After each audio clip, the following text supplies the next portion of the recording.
So first of all, welcome everyone to the Accelerating Clean Industrial Deployment Insights, Challenges and Opportunities conference. And thank you for being here despite the strike outside. For those that were with us last year, you might remember that we had the exact same issue. So there's nothing we can do, as we learned that by living in Brussels, you can't really plan events like this. My name is Federico Spadaro. I am the coordinator of the H2F project, which is one of the coordination and support actions, or CSAs, that are organizing this event. And before starting, I would first like to thank the European Commission that supported us, not only by funding the work of the CSAs in doing this research and analysis, but also through their active involvement in the organization of this event.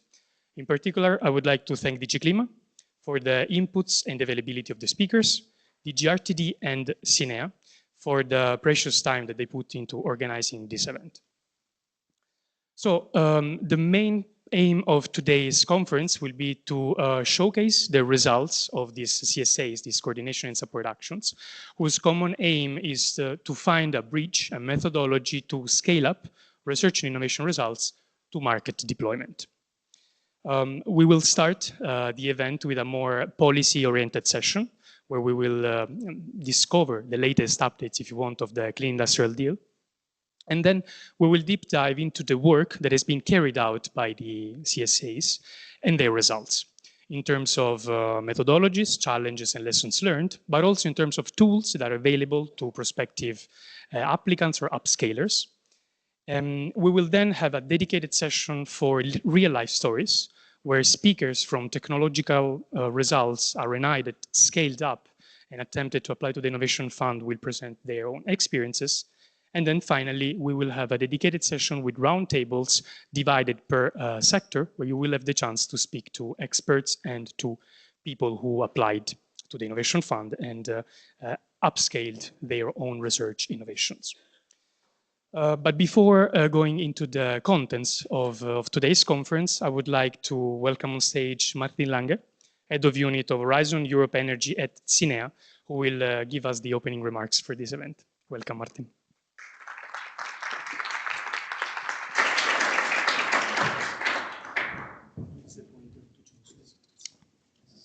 Thank you very much, Federico, for this kind introduction. And also from my side, I would like to warmly welcome you to this event, Accelerating Clean Industrial Deployment, Insights, Challenges and Opportunities. It is my pleasure as head of the Horizon Europe Energy Unit at the Climate Infrastructure and Environment Executive Agency that is established by the European Commission, to see that this topic is attracting so much interest. In terms of the audience that we have here today, we are very happy to be able to bring together key players, key stakeholders in this topic, including industry leaders, researchers, business developers, but also policymakers. And this was mentioned, this is the aim of the first session here. The real aim of the whole event is to connect those who develop technologies, those who finance them, and those that can scale them up into real industrial solutions. So this event will focus on accelerating the clean industrial deployment in Europe, how we can bridge innovation with real industrial impact. And in that respect, I'm extremely happy to welcome also Commission colleagues to this event, specifically from DG Clima. So very happy to have Maria here, who will also explain us a bit more about the Innovation Fund and the net zero deployment. That we have colleagues from DG RTD here, so Antonio Ferrandes, who will also be able to provide you more information about the Clean Industrial Deal call that has a call deadline in September later this year. And of course, to be able to exchange with the different coordination and support actions on their experiences regarding deployment mapping, the innovation pipeline, lessons learned, and also best practices of how we can make this happen. This is really a unique opportunity to access the ecosystem that is supporting the full journey from innovation to deployment, and to explore together how key aspects can be addressed, including how can we increase the maturity and the bankability of our projects? How can we strengthen the scale-up potential in Europe? How can we better connect innovation, finance, and industrial scaling actors? And moreover, this event will also share what is working and what is not working on the ground. This event will identify gaps in policy, finance, and technology, and explore how we can create pathways to turn pilots into industry-wide standards. So the challenge itself that we face is no longer about research and innovation alone. We do have a very strong research excellence ecosystem in Europe, as well as the potential to develop innovation. But the main bottleneck that we are facing at the moment is how can we move the results from these projects from prototypes and pilots to really large-scale development. And the focus should therefore shift from innovation towards real industrial deployment at scale. Now, I'm here to represent the European Climate Infrastructure and Environment Executive Agency of the European Commission. And in this role, I'm particularly well, I think, suited to talk about the different public funding instruments that we have available at EU level in order to support this. So it is not only the research and innovation part that we implement in Horizon Europe related to climate, energy, and mobility, but also the Innovation Fund itself is implemented by our agency, as well as other relevant programs that can help the business deployment of those results, including the LIFE program and the Connecting Europe facility in the area of energy.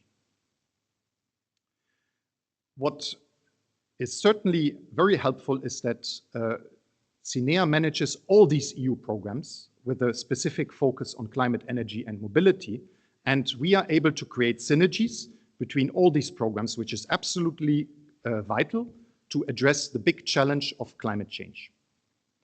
And this event here is one of the examples, I think, where this approach is demonstrating to provide added value. So, in concrete terms, as I mentioned earlier, I don't think the problem that we have in Europe is in the research excellence and in the innovation pipeline that we have. Since the start of Horizon 2020, 2014, so just as an example, the unit in which I'm in charge of is already managing more than 1,100 projects for a value of an EU contribution of almost 7 billion euro. Also covering very relevant areas such as solar energy, buildings, carbon capture and storage, wind energy, and so on. For us, and here I would also like to specifically mention the important role of coordination and support actions that we have, and we also still managing 50 of them in our unit, including the 5 that are organizing today's event. So these coordination and support actions actually have the possibility to close the gap between innovation and deployment. I think it's important to say that they can have with their activities a very important role in strengthening the pipeline, including towards the Innovation Fund, with a specific focus on relevant sectors, including hydrogen and energy storage, energy-intensive industries, carbon capture and storage, and renewable energy deployment and pathways. And the real question that we will address today is how do we take the solutions that we have developed and deploy them at the speed and scale required to meet our climate goals. So in that sense, I would like to specifically thank also the teams from the coordination and support actions, Diamonds for IF, LEADS, H2 IF to deploy and realize, for organizing and for enabling this dialogue. So the Innovation Fund itself is, of course, also something that you will discover at today's event. Already here we have in total funding of almost 270 projects covering an EU contribution of 16 billion euro, also including those deployment solutions in 28 countries and in 23 sectors. So the Innovation Fund itself supports first industrial deployment at scale. It bridges innovation to operational industrial projects. And moreover, what is very good to see is that some of these projects from the Innovation Fund have already used results from Horizon 2020 and Horizon Europe, including 17 projects specifically that are in our portfolio. And I would just like to mention two examples. You will discover more of them during the event today, including the Tango project that is developing an industrial scale pilot line to manufacture innovative PV modules, as well as the Silverstone project, specifically in the area of geothermal power and carbon capture. So let me express a final thank also again to my colleagues from DG Climate and specifically to my colleague from CINEA, who has been instrumental also in organizing this event and establishing the relationships with the CSAs. Maria Laura and Javier are specifically here. This will be an opportunity for you to interact with all the colleagues. Please make use of it. And I would finally like to end with a conclusion that Europe does not lack innovation or ambition. What matters now is to ensure that the innovation translates into industrial deployment, because closing the gap between innovation and market is exactly what is needed to strengthen Europe's competitiveness. So I would like to thank you for your attention, and I wish you a very productive and inspiring event.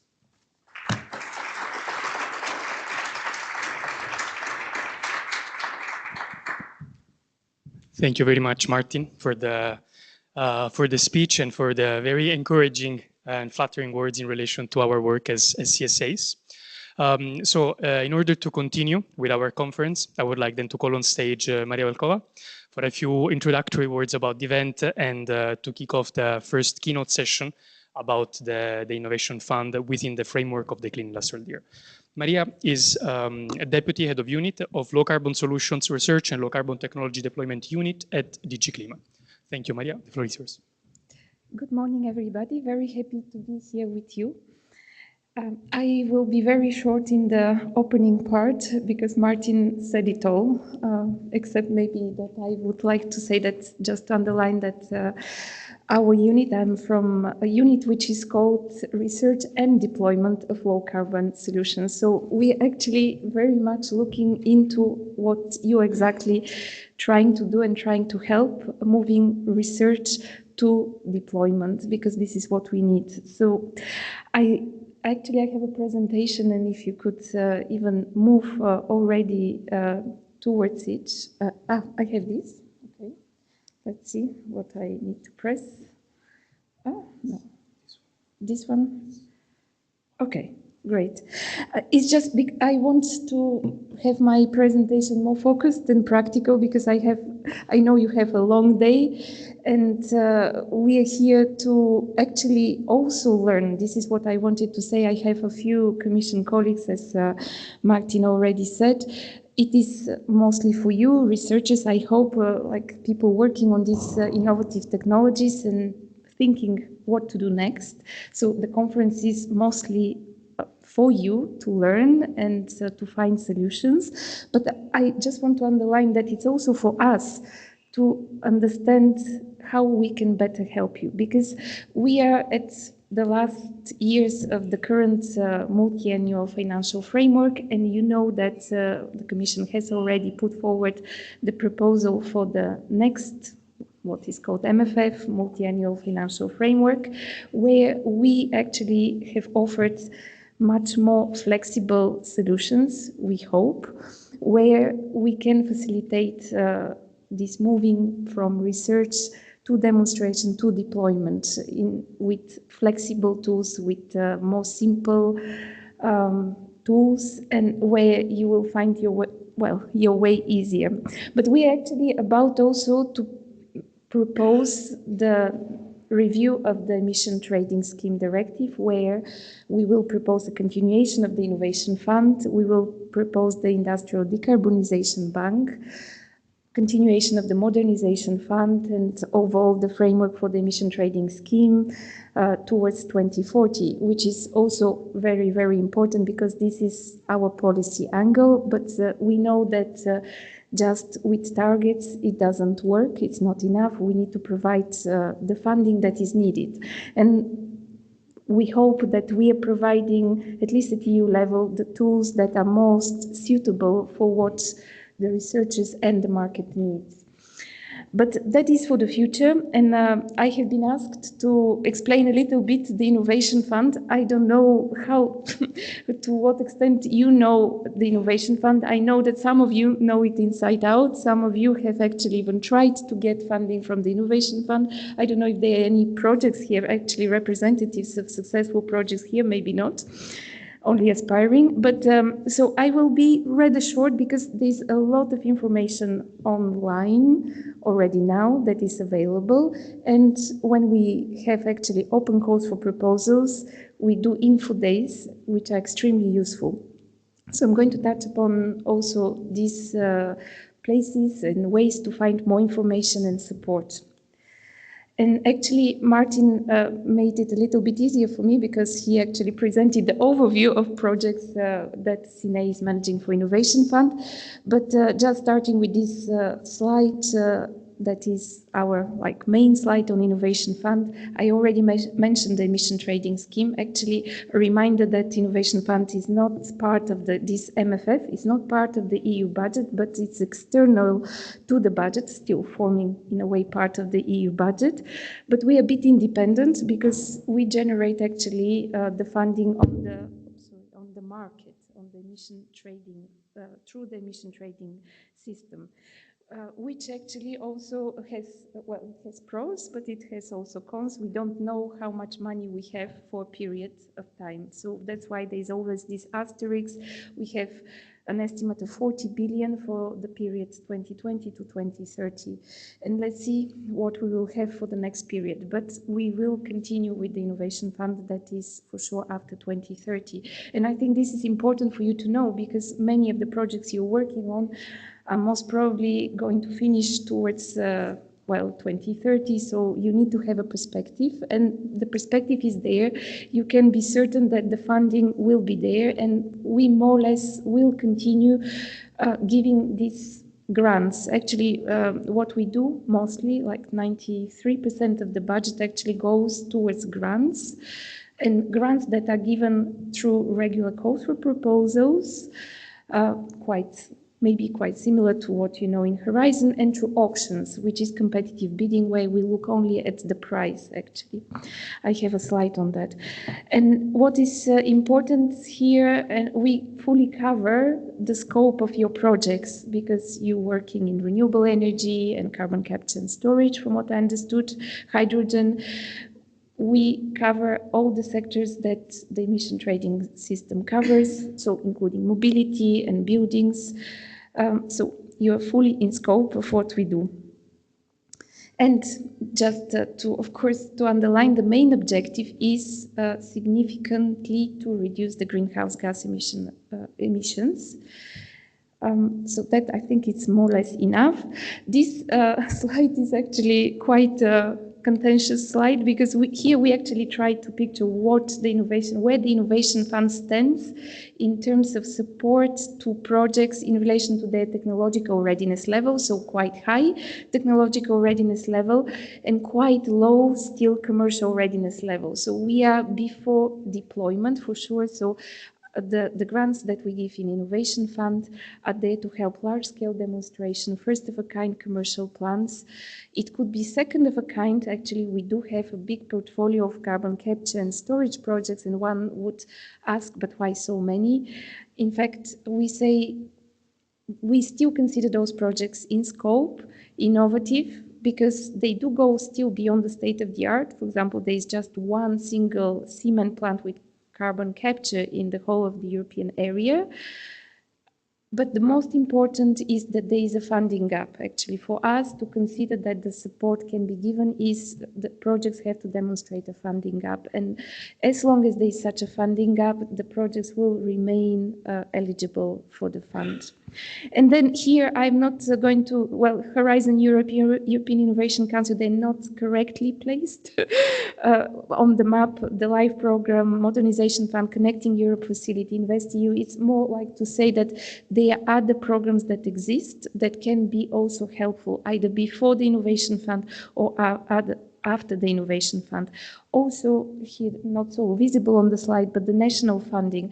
Actually, we cannot support all that is needed at European level. We just don't have enough funding. 40 billion maybe sounds a lot, but actually we know that the funding needs are 5 to 700 billions overall just in the energy sector per year, if I'm not wrong. So it's really big, and that is mostly deployment, of course, is not innovation, but the funding needs for the clean transition are huge, and that's why we rely very much on the national funding and the national support schemes. So depending on where you are, it is also worthwhile looking at what exists at national level. This is also a very busy slide because the Innovation Fund, when it was set, when we proposed it, had a very simple, relatively simple objective: support innovative projects that have significant potential to reduce emissions, greenhouse gas emissions, so help the climate, the transition.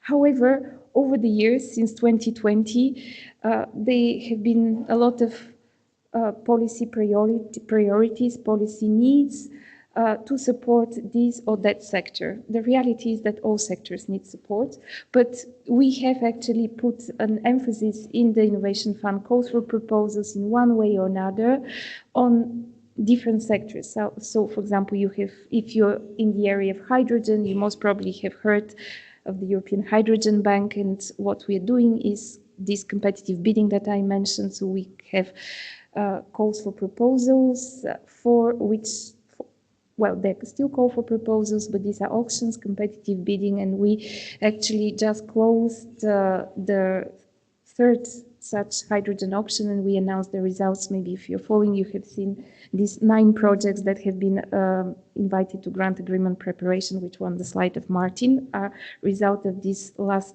hydrogen auction. We support the industrial carbon management strategy. I already mentioned 1/3 of the funding goes to carbon capture and storage projects, really big. 1/3 goes to hydrogen. These are our 2 big portfolios, and I have a slide actually on the sectors just in a second. We are supporting battery development, so manufacturing of batteries in Europe. That is a very, very difficult task. We had in 24 a dedicated call on batteries. We are supporting, I think, 6 projects from there, but batteries are generally eligible in any call that we have on net zero technologies. In any case, even if we don't have a dedicated call. But for batteries, now we're developing what is called battery booster facility. So this will be loans managed actually centrally to projects that plan to manufacture batteries for EV, for cars. That is mentioned battery booster facility. More recently, there was the Resource EU action plan where we say that we will support critical raw materials, because that's another priority of the EU. Even small modular reactors become, in a way, a priority for the Commission. There will be a specific action for them, but that will be managed by the European Investment Bank. Just to mention that we're trying to help and we're trying to address various policy priorities, while at the same time keeping the scope as I explained on the first slide. So all the sectors covered by the emission trading scheme, all projects from those sectors are fully eligible. Sector distribution, I already mentioned hydrogen and carbon capture and storage. Actually, CCS, you don't see it here because this is sector distribution. So CCS is mostly in cement. Almost all cement projects are actually employing CCS as a pathway to reduce emissions. But we have CCS projects in other sectors as well. You see, our main categories, energy-intensive industries, quite a good representation, although some sectors are not so strong, like, for example, pulp and paper. We have just one project now. However, maybe you have heard, we had also, next to the hydrogen auction last year, we had a heat auction, so auction for electrification in energy-intensive industries. Results will be coming at the end of this month, but just to say that we had a lot of proposals from the pulp and paper. So this sector distribution is going to change very soon at the end of this month. We will have more sectors, more projects in some of the sectors here in the energy-intensive industries. Clean tech manufacturing is growing strong. Every year we get more and more interest in this topic, which we started in 2022. Renewable energy, not so strong. And I know many of you are working on renewable energy projects. Please apply. Actually, this sector distribution represents more or less what we get as applications. We are studying all the time. The applications and the results of like the granted projects. And what we see is that more or less we have a similar success rate in all the sectors. That we have a lot of cement, for example, is because we have a lot of applications from this sector. That we don't have enough renewable energy, it's because we don't have enough renewable energy applications. It's more or less like that. Of course, we can, and not now, but happy to discuss any specific sectors or issues around the applications or projects of any specific sector, because of course they are specificities. The types of calls and forms of support, I already mentioned a little bit. The regular grants, I think this is what you're most interested in, because this is the next step after most probably Horizon project. Auctions is the next step. Auctions, the competitive bidding for hydrogen and for heat now, this is when the technology is more or less proven, and what remains is mostly commercial risk. And this is what we cover with a fixed premium, the commercial risk. Well, projects come and bid for a given support per ton of product produced. And these are calls for higher TRL, higher commercial readiness level technologies. Whereas the grants are those which we think fit right after Horizon. And here we give what is quite specific here. We have a specific methodology for calculating the cost, the relevant cost, what we call, which needs to be applied. But what's important to know and understand is that we cover both CAPEX, capital investment, and operational cost with the Innovation Fund grant, because quite often people think, well, Innovation Fund doesn't cover OPEX. No, that's not right. In that calculation, projects calculate both CAPEX, OPEX, and revenues. And because these projects that we fund, they expect it to remain commercial actually, that they are commercial, so that they have revenues that they can operate for, depending on the technology, 6, 10, 20 years sometimes. So we give up to 60% of the funding gap or the relevant cost calculated based on our specific methodology. And what is important to know is we have 5 award criteria, and you need to succeed on all 5 actually, and to succeed quite high or to have good scores to get funding, because most of our calls and topics, but I am underlining most, are highly oversubscribed, but not all. So the large scale, because our topics are organized depending on size, so large, medium, small. Large is heavily oversubscribed. medium, not so, small scale, not at all. So if you have actually an idea for a small scale project, you have a very high chance for success. Actually, all you need to do is to meet the minimum thresholds and you get the funding. Yeah, and in addition to these grants and options, we participate in InvestEU. So that's why also it says, but also financial instruments. But this is, as I said, maybe 7% of the overall funding goes towards such instruments, and maybe not so interesting for you. That's why I don't have any more slides on this. These are the calls that have closed. So, but I have still this slide just to explain what we did last year.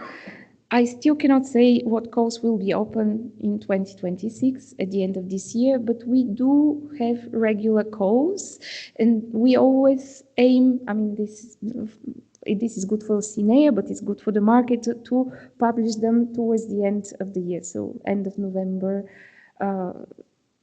So towards November, we publish the calls, and we will most probably have quite similar calls this year. So that's why I left this slide with the last year's calls.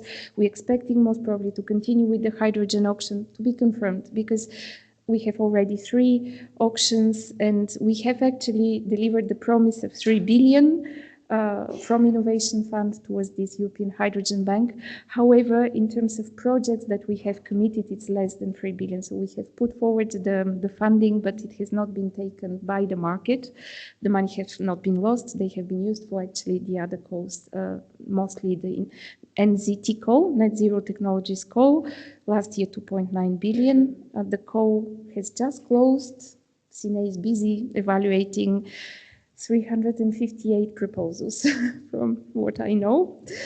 And then we have the industrial heat auction last year. We will continue with this industrial heat auction because this is a pilot for the industrial decarbonisation bank, what I mentioned that we will propose with the review of the emission trading scheme, which will be quite big. It is going to be a deployment instrument with 100 billion overall for the whole period after 2030. Actually, we aim to start even before, so the money will come from the ETS, the next phase of the ETS, but aiming to start in 28 already, with either fixed premium and later on carbon contracts for difference or contracts for difference, so paying really the difference in the price for green products. As simple as that, but it's not so simple to organize, but we're working already on this. So that actually slide, we have looked at the Horizon projects that have been successful in Innovation Fund. I think I showed a similar slide last year when I was here with you, if anybody was there and could remember it. We still have not updated it with the 24 co-projects in terms of success rate, but I hope the success rate doesn't change. But what we discovered for the portfolio of projects up until 23 is that Horizon projects, if they do apply, are very successful. So 32 of applications got an award. It's true, it's only 17 projects, as Martin said, but they have relatively high success rate because 12% is the success rate for the rest, for the overall. And what is, of course, not surprising is that Horizon projects score really high on degree of innovation. It would be surprising if it was otherwise. Really high on greenhouse gas emission avoidance, but have difficulty in financial maturity.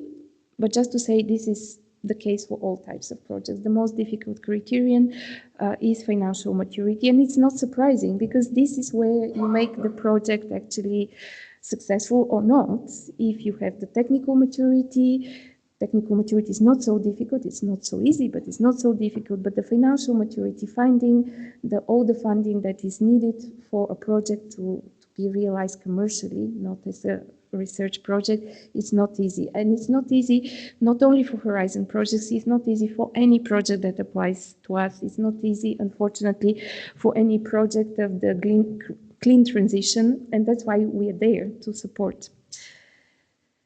What I want, I have just a couple more slides. I hope I'm not taking too much time, but just to finish with something that exists and can help you, because I somehow have the feeling that we don't advertise enough. We offer project development assistance.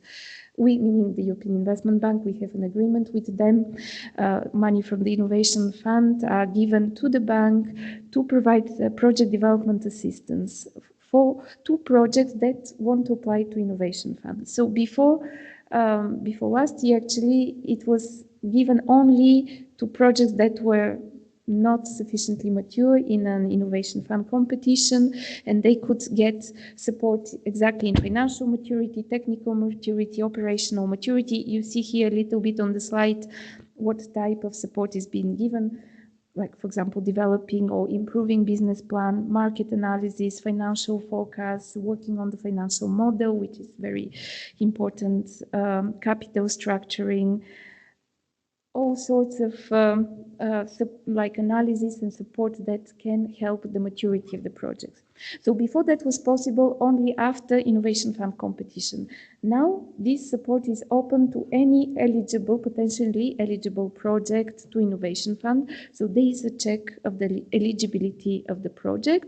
But if the project is ready to apply to Innovation Fund but needs support on maturity, the project can actually go to the European Investment Bank and get this support free of charge. It's a grant in a way.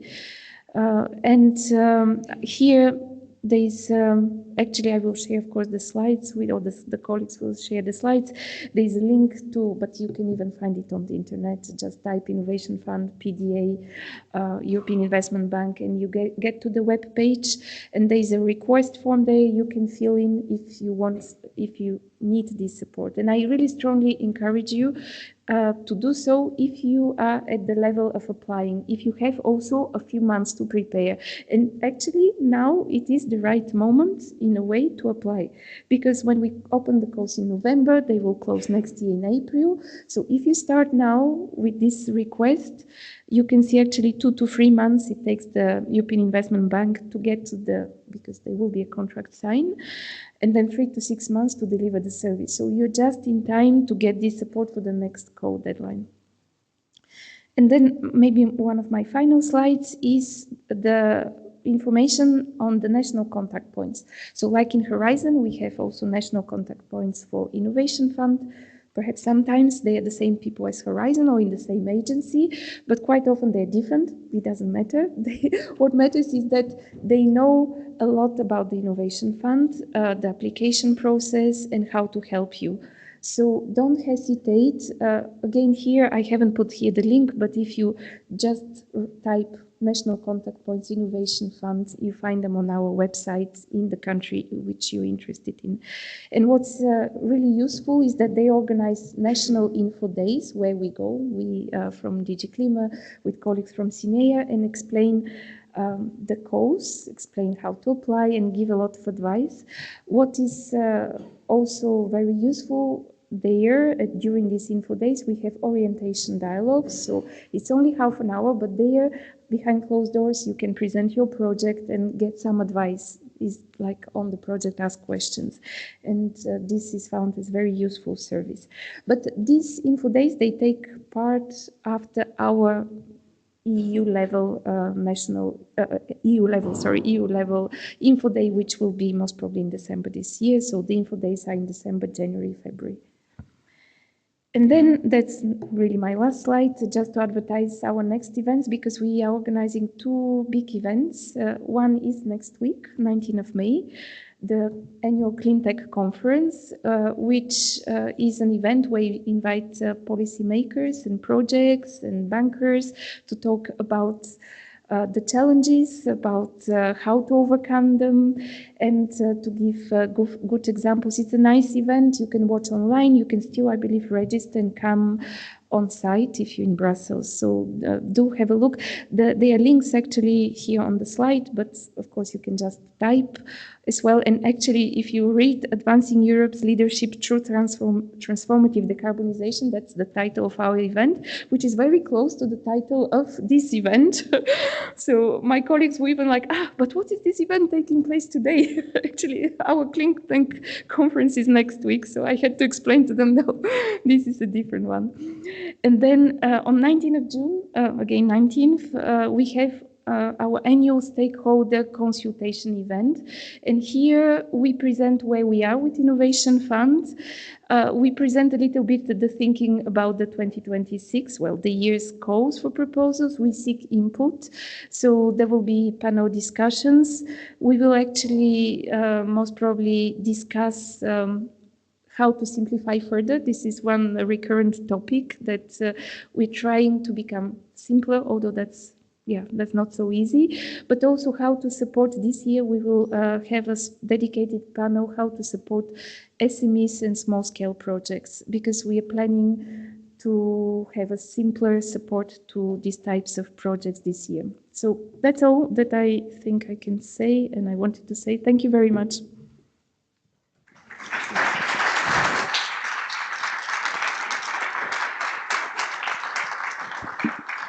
Thank you very much, Maria. I believe it's always useful to hear about the latest updates of the Innovation Fund and what are the tools available for potential applicants, which is also one of the points of today's event.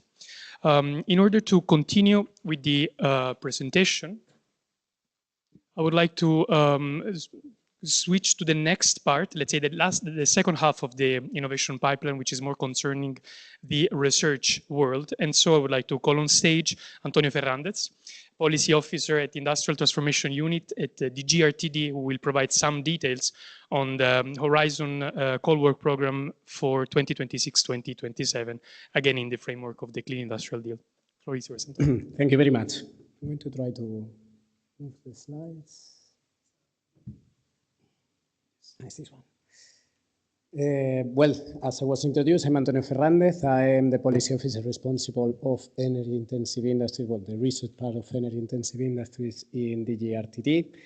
And I'm going to present the support from Horizon Europe that we are providing to this very interesting plan. Speaking about the policy context, the Commission adopted the Competitiveness Compass to boost our prosperity and industrial production and announced the Clean Industrial Deal that is, as you can see, a business plan. It aims to direct investment toward infrastructure, industry, to support industrial decarbonization, growth, and competitiveness goals. So what the plan is about is to offer clear business incentives to create lead markets to boost supply and demand in clean tech, accelerate the rollout of clean energy and manufacturing, and reinforce the circular economy. It focuses on energy-intensive industries and on clean tech, and as the communication stated, RLI is a key enabler for promoting the next generation of clean tech, clean energy, and decarbonized manufacturing in the EU. Together with our colleagues from Clima, I have here José Jiménez, that was one of the brains of this interesting new way of doing things in Horizon Europe. And also, I think that Maria Jordano is also in the back. We developed this goal to have something different, to bridge this gap that we have between Horizon Europe and the deployment of these technologies. And for that, we wanted to make this big call with almost 600 million for supporting fit for deployment projects.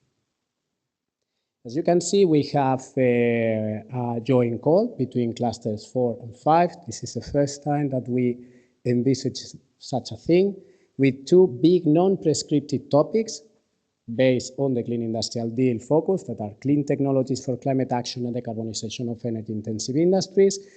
The topic of decarbonization of energy-intensive industries will have a support, a complementary support of 50 million under the Research Fund for Coal and Steel, as announced in the Metals and Steel Plan, based on recycling of steel scrap, if I remember well.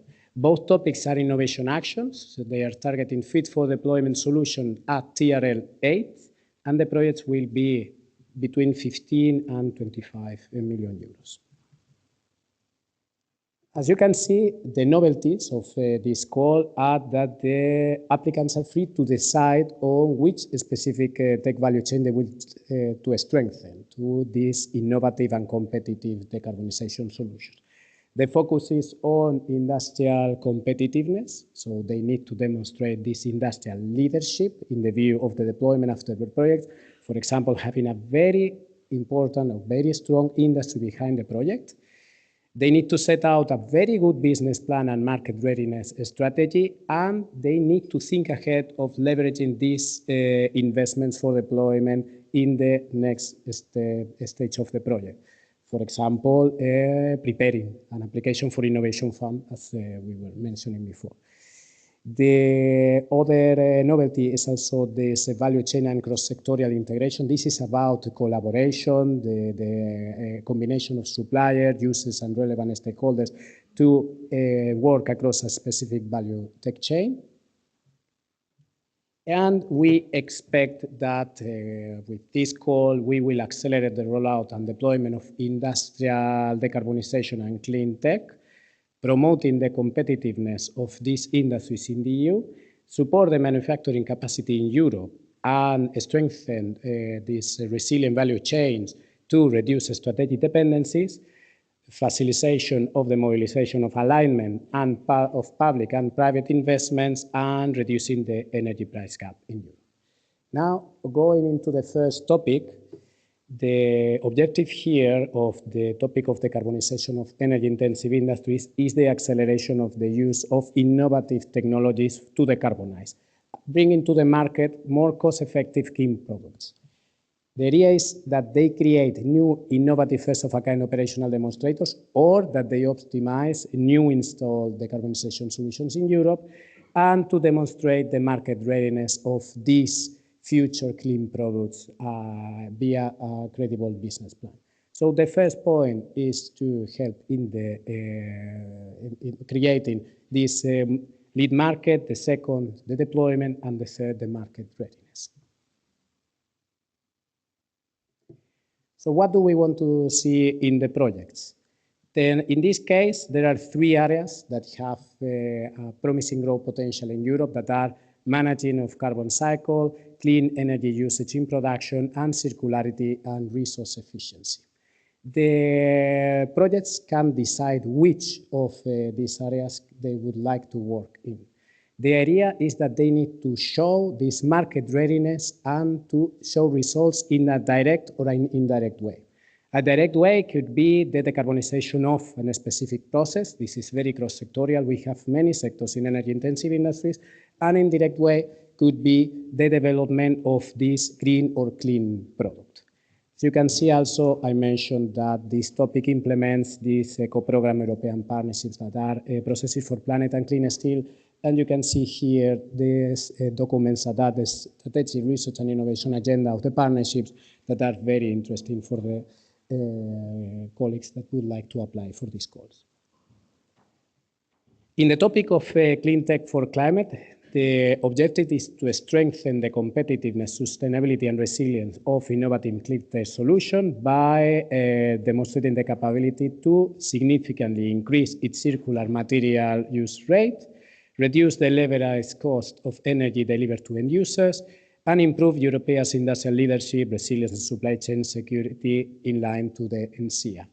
The final objective is to bring this clean tech solution to full technological maturity and close to market readiness. As you can see, both topics in their particularities are pushing for this, the adoption of these technologies in the market.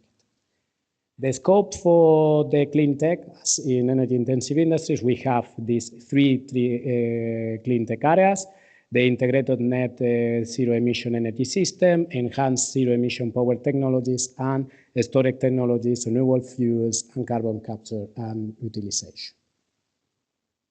Now, the other novelties of this call. The idea is to have a balanced portfolio on these areas, but separately to each of the topics. So, as I mentioned very briefly before, the proposal should clearly select one main area, but they can address a combination of the other areas in their respective scope. They are free on the side on the specific value chain they wish to strengthen, and The difference is that to contribute to a balanced portfolio covering these areas, the grants will be awarded to application, not only in order of ranking, but at least that one of these proposals that is the higher ranked for each of the main tech area will be awarded. Of course, provided that the application attains all the three thresholds. And also, we would like to see synergies between the projects, like we are seeing here today with this conference of 4 CSAs. We would like to encourage projects to coordinate and to exchange with similar or complementary projects, not only of this call, but also from the relevant European partnerships. And one of the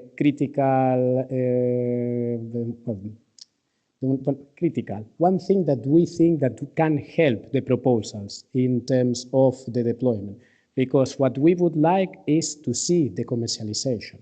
So we have put this go, no-go moment that is a milestone that is not new. It existed in cluster 5. For us in cluster 4 is new, but I think that is very relevant. So the projects need to demonstrate that they comply with several requirements before entering into the demonstration phase. The idea is that they do not incur in costs related to this demonstration or deployment of the activities before obtaining the go decision from the granting authority. And in practice, as I said, is to help proposals to think ahead, introducing credible, achievable milestones with all due requirements. It is important that this is taken seriously because this will help the project not only during the grant phase preparation, but during the project itself.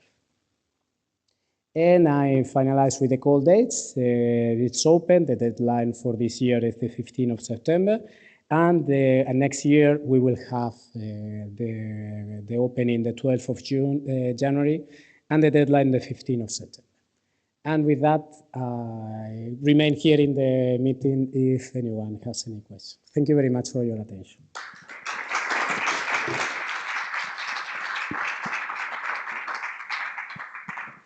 Thank you very much, Antonio, for the very clear presentation. So now we more or less covered these main 2 hubs of the innovation pipeline. We went through the main funding opportunities related indeed to the research world and how they can support deployment. And one of the main opportunities, let's say, for projects, for R&I projects to deploy indeed, which is the Innovation Fund. Since we're slightly over time, unless there is very urgent questions on the presentations that we already had, I would go forward to the second part of the conference, which is instead covering the work done by the coordination and support actions organizing the conference, the CSAs. And I will call on stage Jose Jimenez, Policy Officer at DG Clean Horizon Europe, focusing on lower carbon solution research and low carbon technology deployment, to introduce the CSA works and our mandate. Please. That's here. So thank you very much for inviting us here. And indeed, after the presentation we had, it's very difficult for me to add much, but I will, don't worry. So basically, I will try to summarize most of the things that have been said anyway and emphasize a few things. And of course, the most important part, start the workshop itself, which is where we are here for, to listen to you. But of course, in the commission, we cannot avoid to tell you so many interesting things that we are preparing for you. So this is the part of the price you pay for being here anyway. So, so there we go. So today we are introducing this workshop that was initiated already 2 or 3 years ago by a long reflection on where we're heading. And basically the reason for this was indeed that we realized in the commission, and something that you already know as well, that where we are quite good indeed in funding research and development activities, we were having some difficulties, and we still have them, to get to the market. And this is something that we have seen in different studies we made with the GRC, within CINEA, within RTD, and we saw a huge amount of resources funding innovation actions, which are supposed to go to deployment directly after the work, but we see this not really happen. So clearly, it happens, fortunately, in many cases, the situation is that bad, but of course, we just saw that we need to do something about it anyway. And that was one of the reasons why we thought about launching these CSAs, consulting industry in the different sectors, and also to see how could this synergize with the Innovation Fund, which is of course a program, as you know, which is helping to get to the market we need it, of course. So that's why we launched these particular activities. And indeed, it was, as already Antonio mentioned, was already quite an interesting feature. We saw the need also to get together different parts of the Commission, Cluster 4 and Cluster 5, which are operating in different parallel tracks. We thought it would be good to put them together, and we get unprecedentedly this CSA funding, funded for the two clusters. For you might not mean anything, but for us it was a lot of work to get the different departments get together, and of course we thank RTD and all the people together there. Of course, before continuing, of course, nothing of what we do, or what we said, could be done today without CINEA. CINEA is making it happen. We have brilliant ideas sometimes. Sometimes they don't think they are that brilliant, but we convince them. And voila, and then they help us to run, of course, the whole Horizon Europe, the CSAs, of course, Innovation Fund itself, and many other things that they are, of course, going to help us to continue funding and developing together with us anyway. So thank again, Martin and your colleagues for this particular job. We could not do it without you. Thank you. So again, on this, when we put this topic, and this is just coming to the basis, what I intend to do just to set the frame, where are we here, what are we doing, what was the initial thought behind, and this was put together into a topic indeed in Cluster 5, which again, it was sitting Cluster 5, it was funded by Cluster 4 as well. We decided to find some coordination activities to help us to understand where we are and to really help us to move beyond where we are anyway. And we say help us is help all of us.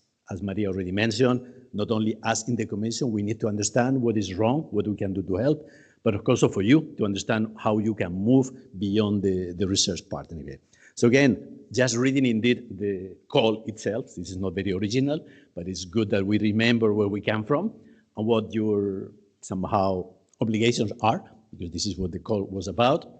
You are supposed to help us to develop the innovation pipeline from demonstration to deployment, of course for Horizon Europe and innovation and associated countries.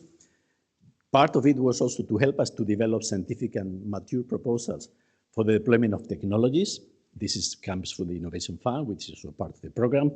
And of course, together with this, we already talked about it, all this has to be done exploiting to the maximum extent the synergies within the different EU programs. ETS Innovation Fund is, of course, at the focus, but of course, it doesn't stop there. We have, of course, many other programs. Again, very quickly as well, and to put this in context, since we launched this activity, of course, things have been moving, obviously, and we could not, of course, the Commission could not stop waiting for the results of the CSAs to start moving. And I have to say that, of course, some of the initial work and reflection we had with you in the CSAs were also helping us to understand where the problems were obvious, but we realized that we need to do something, and something very quickly, even before we even start with the new round of funding anyway. So again, the Innovation Fund is evolving, as already was presented. We already saw the Clean Industrial Deal call in Horizon Europe, which is, as you have seen, is, I would describe it as far as we can go in Horizon Europe today to help, because we're really pushing as much as we can to the market. We're still a research program, and we can, of course, not go into deployment. This is the way it is. But certainly, you see the new approaches and the new technologies that Antonio just presented. We're really pushing you and us to the limit to see how can we really get the market closer to our results anyway. In parallel, of course, we have the developments, which is a bit longer term, the whole EU competitiveness dialogue, which started already with Draghi and company, is materializing now in a new tool for the new MFF, which is going to European Competitiveness Fund, in which, of course, is nothing not known yet. Horizon Europe indeed will be moved there, whether we like it or not, is part of it. It's certainly a good message because it really operates and reinforces the message that we're talking about here. Research needs to really pay strong attention to deployment and competitiveness, and this is clearly by the signal that part of the very important part of Horizon Europe is indeed moved to the Competitiveness Fund, and they need to work together. And of course, this is all on the optic, of course, and this is all over the place. We need to find a way to develop a seamless pathway from research and development to deployment to the market. This is something that you have seen and hear already, possibly from all the speakers today. You will continue hearing it today, but of course we need to make it happen. This is the reality anyway. So again, in terms of the context, when you put this, we thought that it would be good to give some specific attention to the different sectors. We thought it would not be good to have just one CSA to look at everything because of the different nature of activities on the different sectors. And we thought that it would be good to get one specific CSA for each of the technological areas, which indeed, of course, are also the technological areas which are dealt with the Innovation Fund. So there is, of course, a clear connection there anyway. At the end, we ended up funded 5 instead of 4. So we get 1 more million for you. And basically, because we got 2 nice proposals on renewables, and we have 2 parallel proposals on renewables, that of course we listen today how much they collaborate together, which of course is the case.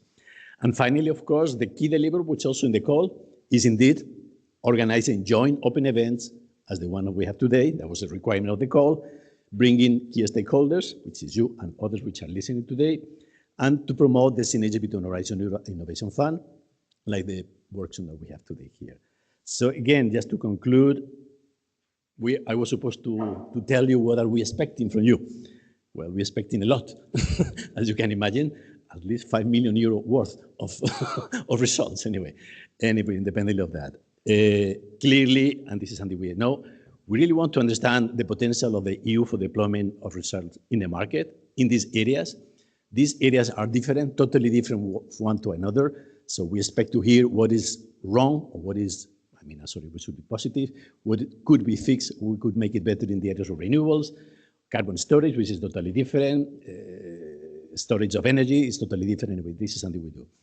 Of course, we are, of course, focusing on the projects which were funded in the past because we are looking at results, and Horizon Europe indeed is practically, well, it's not starting now. We already have projects which are getting advanced, so this will be part of it. But of course, we know that we're talking about the long-term research. So that way we look at Horizon 2020, final projects, and the early projects of Horizon Europe. We focus on the Innovation Fund, of course, with a clear synergy on deployment activities. But of course, we are not restricted to that. As we always said, the deployment line, just to make it clear as well for us, is something that is a natural thing to happen. We see it happening, so let's also send a positive message. Many Horizon Europe, Horizon 20 project gets to the market. Many don't, but the ones that do it sometimes, and this is a good news, without additional public funding. They get ready market, they get mobilization of private funding as needed, and they get to the market. And this is a good and very good news. Some others, for complexity or for need of major investment, go through the market through additional public funding, like the Innovation Fund. We have seen projects that are doing it already. So again, it's not that we are facing a difficult problem. It's difficult, but it's already happening. We're only here to accelerate it, to make it happen faster and better, because maybe sometimes the rate of this happening is not as fast as we need anyway. So again, that's why, of course, one of the specific topics in the CSS was indeed to get together and make some Innovation Fund proposals when needed anyway. This is something we'll listen today how this is going to happen. Of course, we want to understand also what you find out are the limiting factors which are really preventing this to happen, why we are facing this situation, and we want to hear from you what are you finding, what are the recommendations, what you think we could do. Not only the Commission side, let's not think that the Commission has all the magic tools. There is possibly a lot of things to be done, not only by the Commission, but also by member states, but also by the private industry itself. I mean, it's clearly something that we are all interested in making it happen. And of course, the Commission is trying to do what we can to help it anyway. And of course, the issue here, is, of course, is also to develop this innovation pipeline. We are sharing the lessons that we learned today. I know that some of you have developed some tools that could be useful to try to understand your potential into the market, but all this is basically anticipating the workshop. I don't want to anticipate too much of the work, but these are our expectations in reality. Again, this is just a direct jump into the workshop itself. We will see, of course, in the different panels that Cine has put together. The first part, which will be explaining how the mapping is happening, how the sectors are structured. We will see also some real stories for just to understand how this has happened in reality. Then we will, of course, listen to some industrial voices, how this is the view with it. And of course, the most important part, there will be some breakout sections in which the different areas will get together and discuss it and present the results. And we will come back all together. And of course, at the end of the workshop, I will be invited to come here again to tell you if you have met the challenge. And I hope you do. So again, on this, I really start the workshop itself. And thank you for your words. Good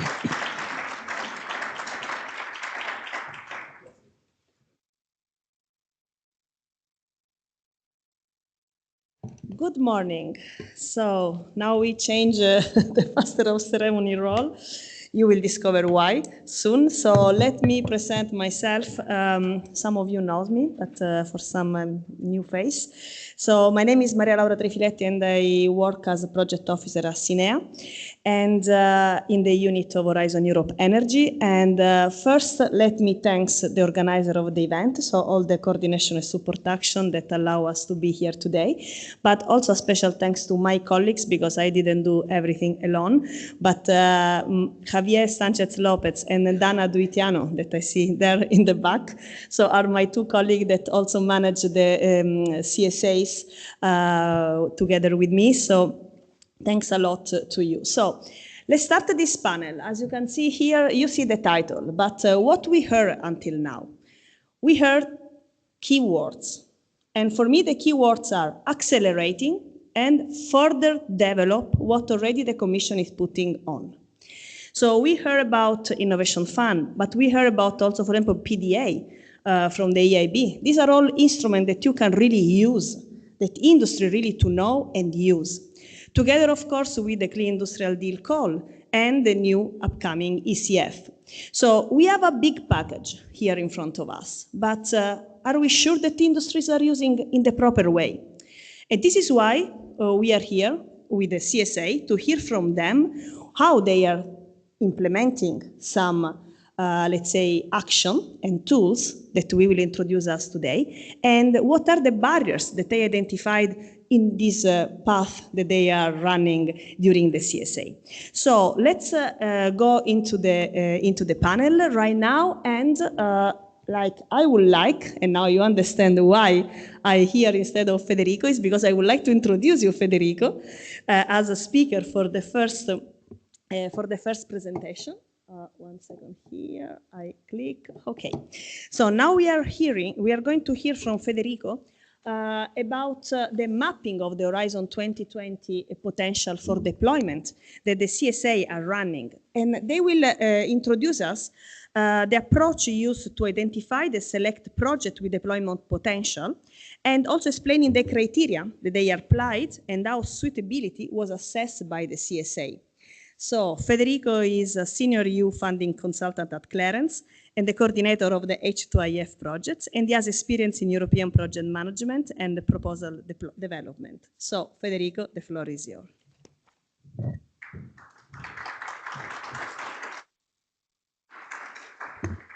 Thank you, Maria Laura, for the introduction and switching roles for this presentation. So good morning, everyone, again. And as was introduced by Maria Laura, our first presentation about the CSA's work will indeed focus on the work that we did at the very beginning of the projects in mapping the research and innovation projects that were most promising, at least in our opinion. So just not to repeat what was already said today, but to give a little bit of context, we already mentioned, Jose was quite clear on that the CSAs funded under the D20107 call all have the aim to upscale promising arena results to the market. While doing this, the idea is to find a common methodology that could be used to bridge this gap between research and market deployment, and in doing so, funding synergies between new funding schemes. In our specific case, we focused a lot on Horizon for the research part and the Innovation Fund for the market deployment side, and finding ways to make them work in order to deploy decarbonization solutions that were innovative enough for Europe. So we could say that our work is more or less placed in between these two steps of the so-called innovation pipeline, so the research and the market deployment, where our work aims to support these projects, identify and support these projects in order to reach market readiness, and then once the process is completed, so to say, come back with recommendations and lessons learned in order to maybe influence the way research and innovation projects are framed, are organized. So let's say this effort is what we call the innovation pipeline. It's what we are working on, we are defining, and it's basically the overall process based on which we are selecting, supporting, and creating guidance for innovative projects. As already mentioned, the work of the CSAs is divided into 4 main sections. We'll quickly go through them by placing faces to names, so to say. So for the energy storage and hydrogen is going to be the H2IF project, the one that I coordinate. Renewable energy is being managed by the Diamonds for IF and the Realize project, which will contribute to today's event, but formally ended less than 1 month ago. Energy-intensive industries, covered by To Deploy, and CCUS, Carbon Capture, Utilization and Storage, covered by the LEADS project. So, as I mentioned, this innovation pipeline is the main focus of our CSAs, of what we're doing, or we've been doing for the past 2.5 years. And it relates basically to defining a methodology to select promising R&I projects that are ready or can be made ready for deployment, identifying common challenges and best practices to overcome them, and then finding ways to bridge the gap between research and innovation. More on the practical side, because I understand that this might sound a little bit too abstract, there are some specific streams of activities that we've been carrying out during the lifetime of our projects. First and foremost, which is my main point of this presentation today, the screening and assessment of promising R&I projects. Then some activities were dedicated to supporting the selected projects towards market deployment, and especially through the Innovation Fund as a proxy, let's say, for market readiness. And then finally, in the process, the collection of useful lessons learned and the provision of standardized guidelines on how to overcome challenges and to approach market deployment, and when possible, do it by sector. So going into the detail of my presentation, this is more or less what the selection methodology that all of us, all the CSAs, adopted in these past years. So we will have 3 main selection steps, starting from a high-level identification of potentially eligible projects, where we all collected the projects that were potentially interesting, to be then shortlisted to a list of high potential projects that were identified and analyzed, and then further filtered into a final selection of projects that were recommended to apply to the Innovation Fund.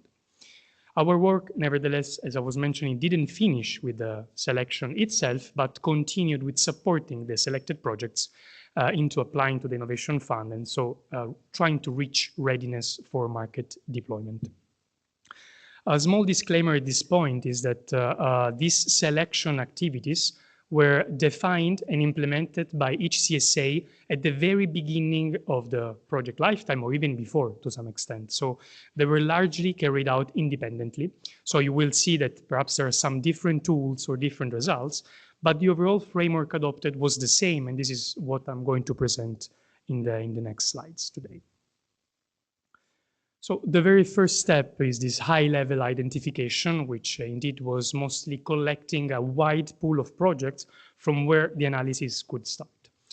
This was largely done through public and private databases available to CSAs and the consultants managing the CSAs, such as Cordis, which is the public platform made available by the European Commission for Horizon projects, but also private platforms such as Kaila, which is developed by Zabala Innovation, part of the H2IF consortium, or WISBY, developed by P&O Consultants, which is coordinating Diamonds for IF and the LEADS projects, but also through existing platforms and networks of the CSAs, such as advisory board of existing Horizon-funded projects, for instance.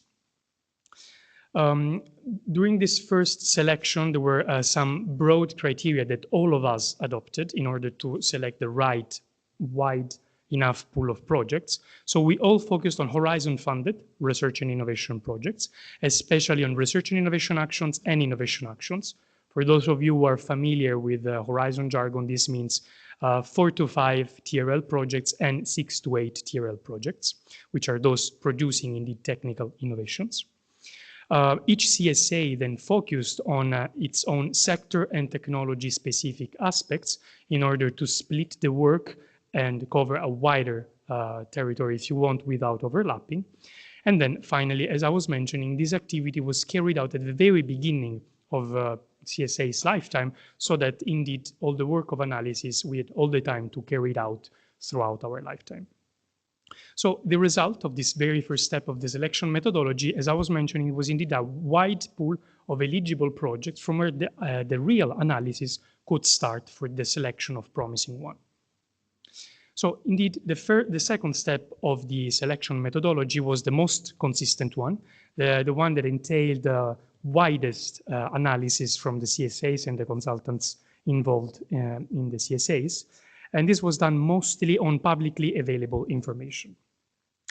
So all the CSAs focused on their thematic area of these projects and the relevance for the Innovation Fund instrument, because indeed, as we are looking for readiness for market deployment through the Innovation Fund, alignment with the Innovation Fund priorities and criteria was extremely important.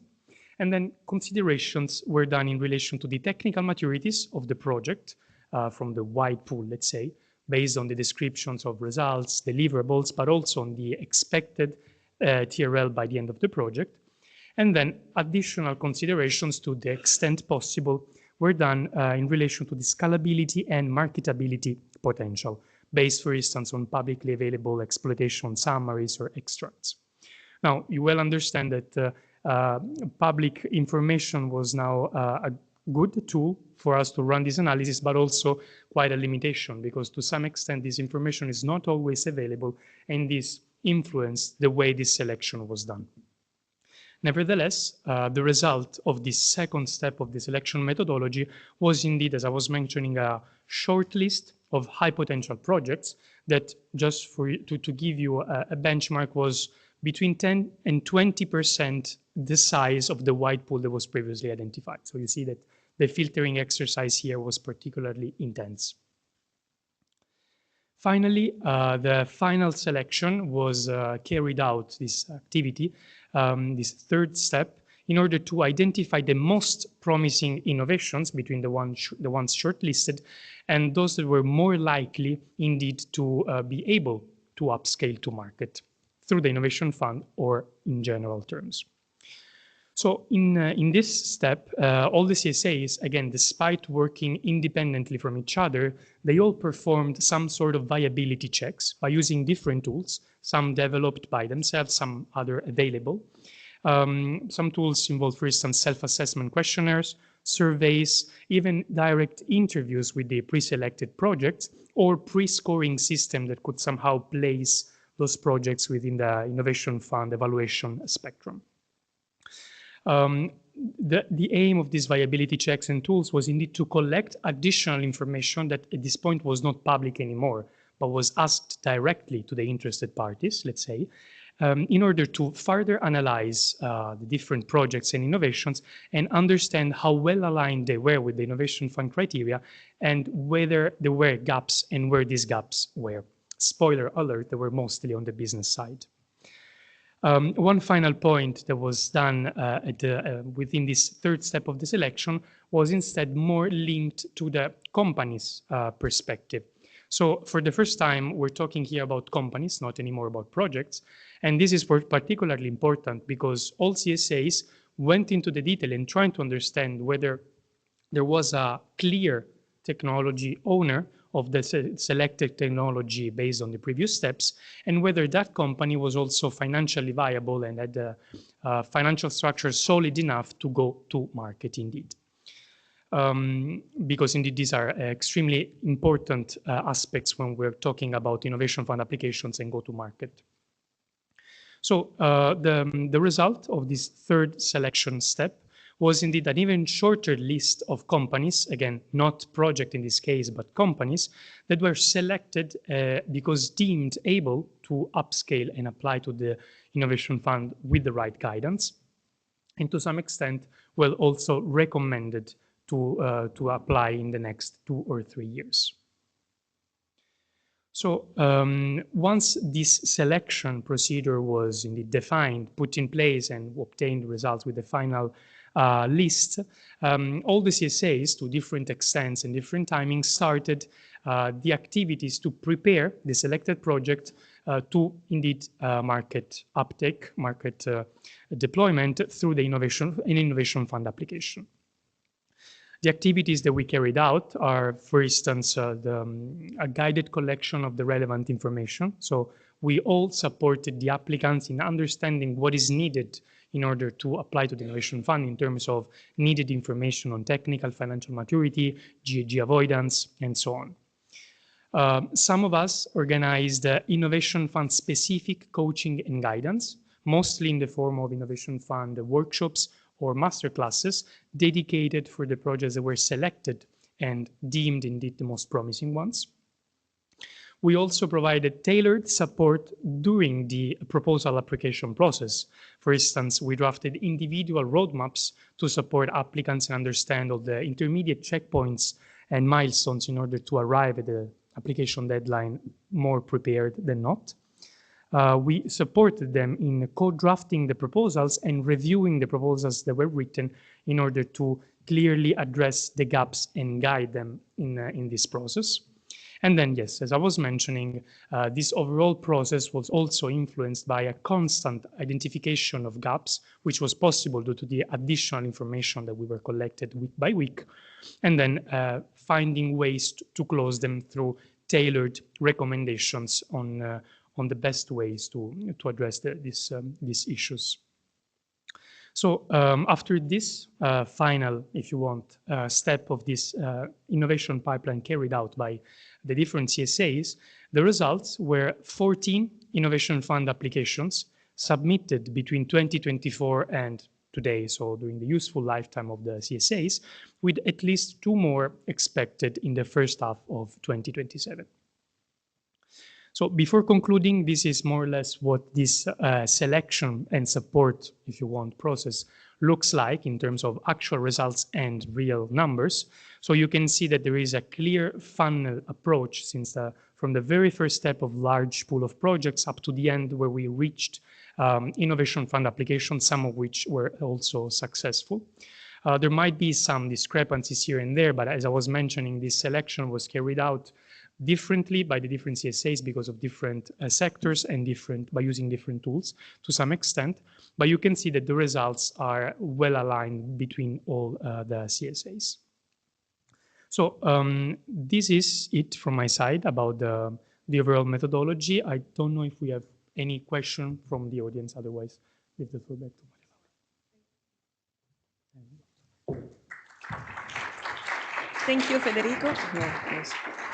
Thank you, Federico. There is any question from the audience? Yes, please. 1 second.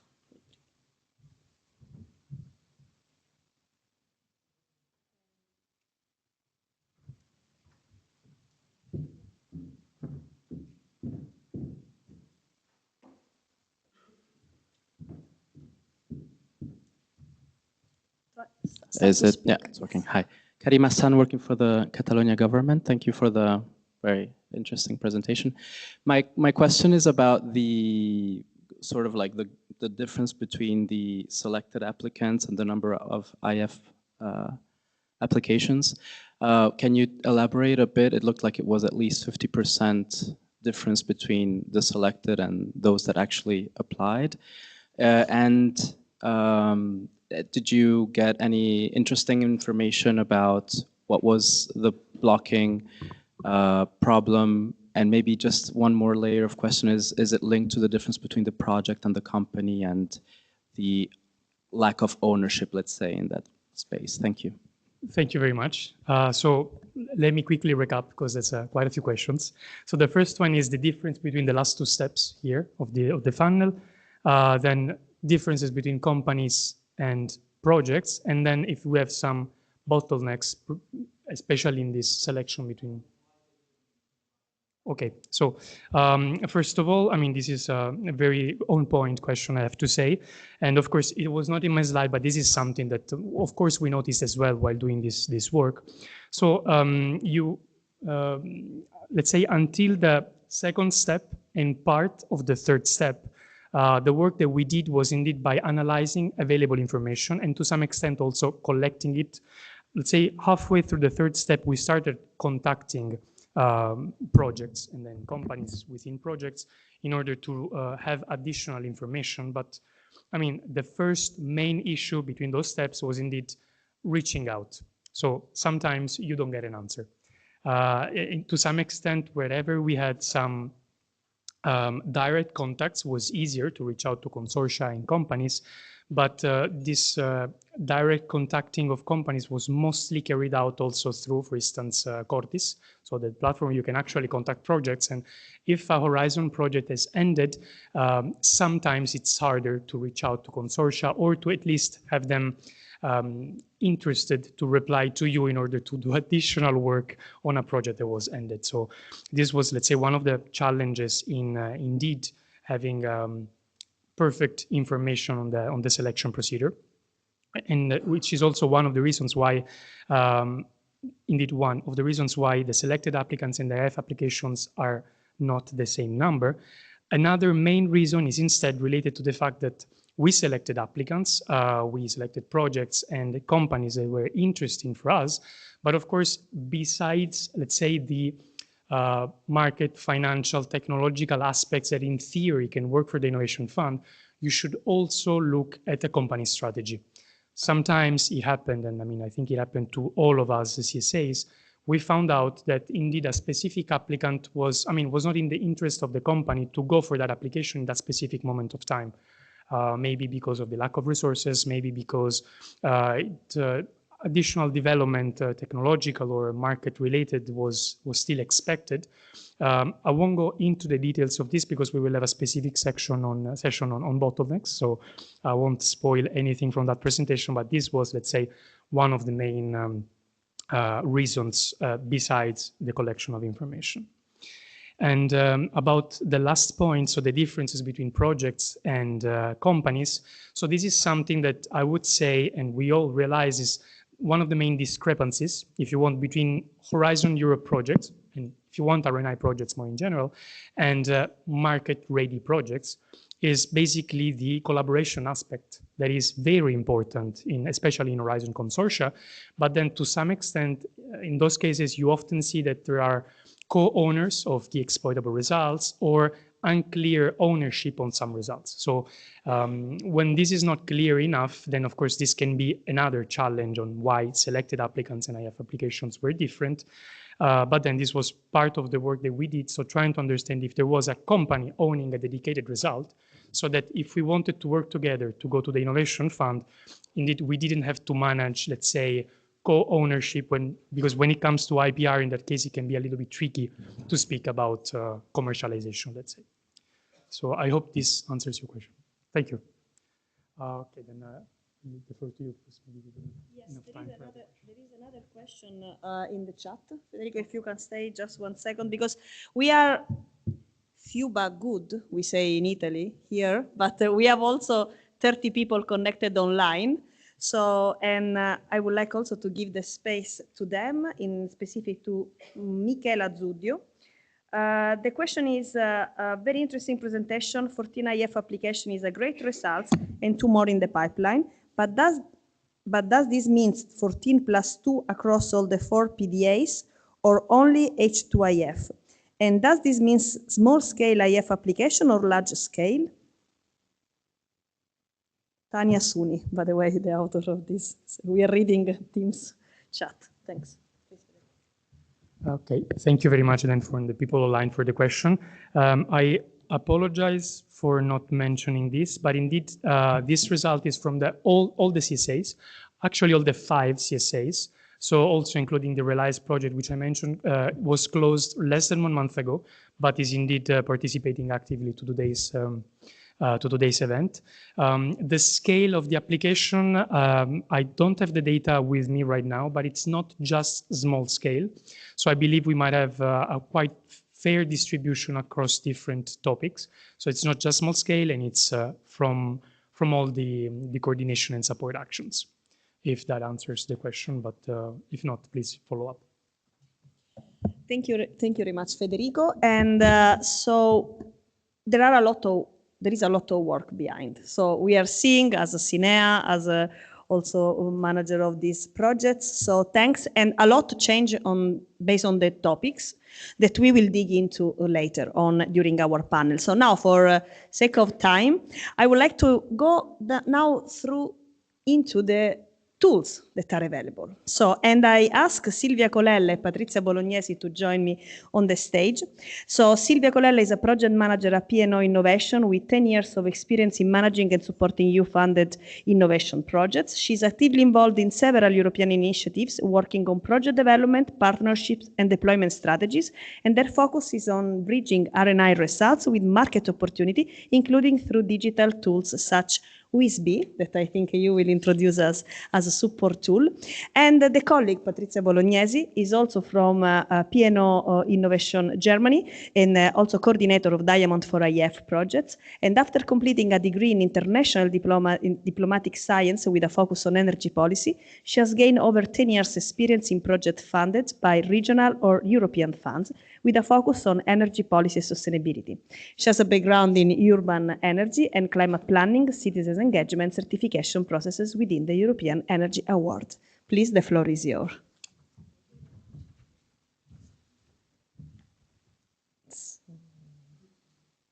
Hello, everybody. My name is Patrizia Bolognesi. I try now to go forwards. The green one, of course.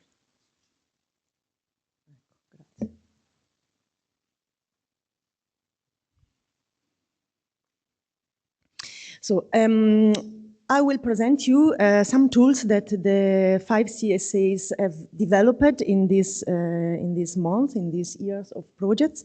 And I would like to divide them into some groups. So we can see the first one are self-assessment tool for potential applicants.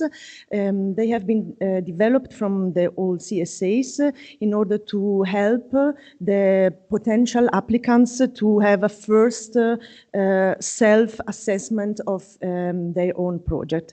Then we have the tools from 2, 3, and 4. We have developed it for the applicants that we support, so we as CSA, and for the applicants that we have selected, as Federico before mentioned.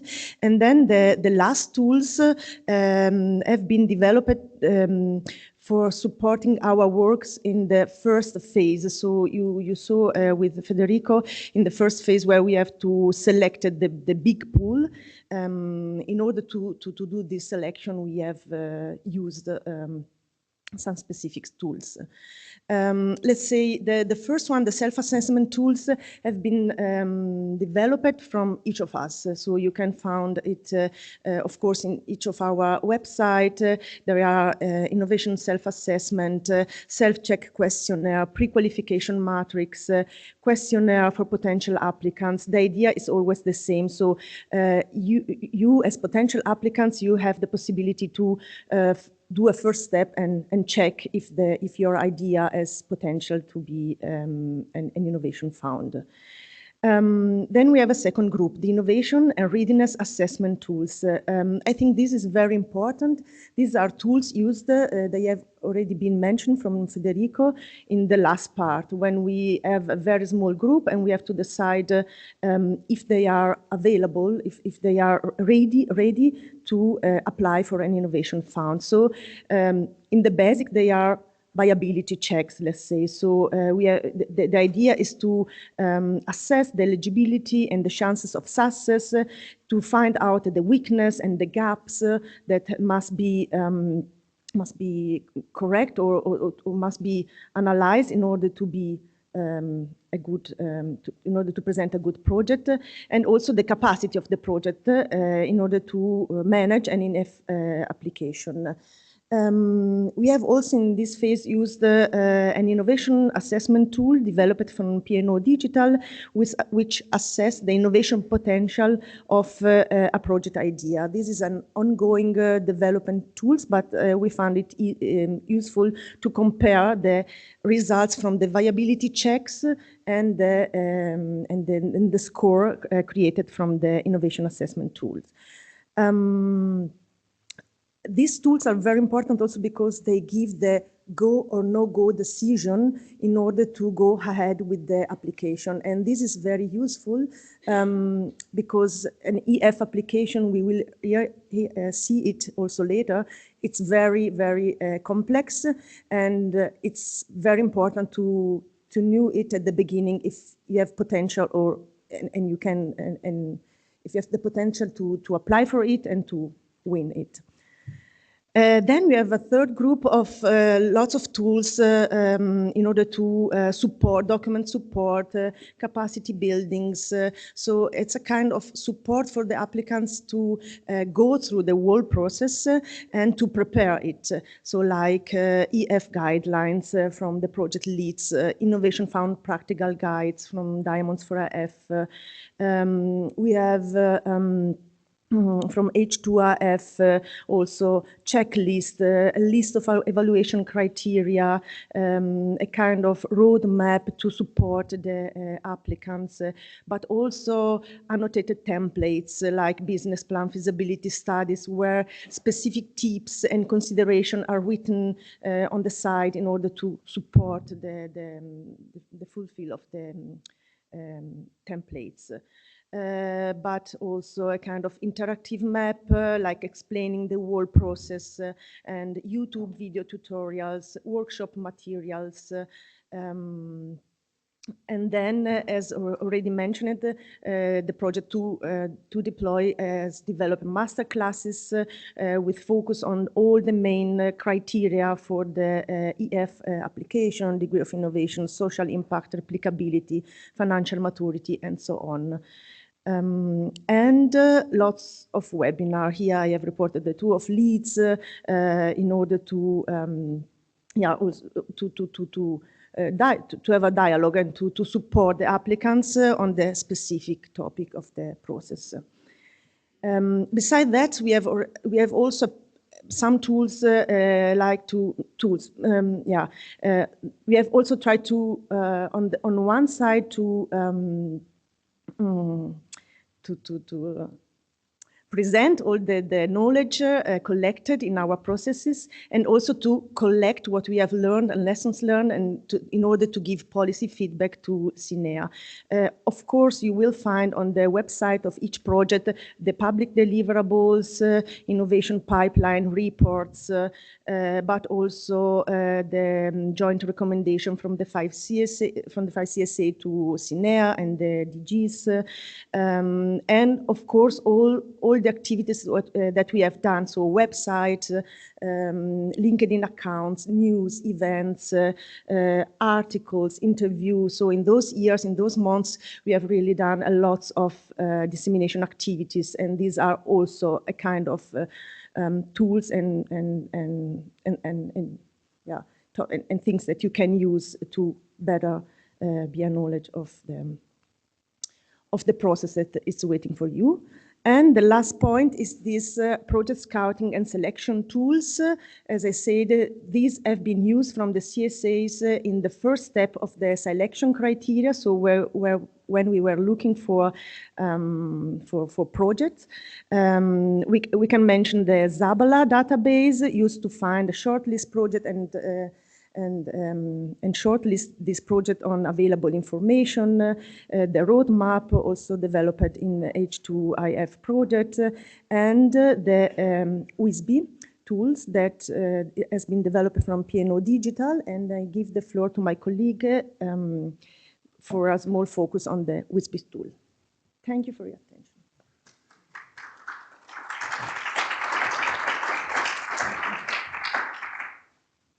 Okay. Good morning, everybody. I'm really happy to be here. I'm Silvia Colella from P&O Digital, and let me focus a bit more on WISB. First of all, I'm happy to share with you that WISB is actually a result of a funded project, and it came from a FP7 project. It was born very, very so many years ago. And yes, we are working still on it. And thanks to funded project, we are developing other new modules and new algorithm and AI and all part and feature that can be improved this platform. Basically, what is WISB? WISB is an innovation business intelligence platform focused on research and innovation. Is for all the companies that are interested in making innovation, so organization, research center, small and medium enterprise, large industry. And basically, it gathers patents, scientific publication, R&D projects, funding opportunity, and collaboration ecosystem. This platform digests, let's say, all this data, million of data, and make available a data-driven decision-making for who is working on innovation field. In the next slide, I can show you some screenshot, but of course a demo can be more easily and more impressive. The platform is intuitive and is not so difficult to use, but just to share with you some functionality. On the left side, on the blue side, let's see, you can see all the database that are available. And when you click with one word, but you can make also a more intelligent, let's say, search finding with the AI demand, you can look into this specific database. And on the left side, you have already an analysis of what you have inside the platform. Of course, clicking on the title, you can see more specifically what you are looking for. This screenshot specifically is showing the collaboration, so all the open innovation opportunity that you have. And you have the summary of the idea, what is the partner sought, what is the description of the idea, and who is looking for this.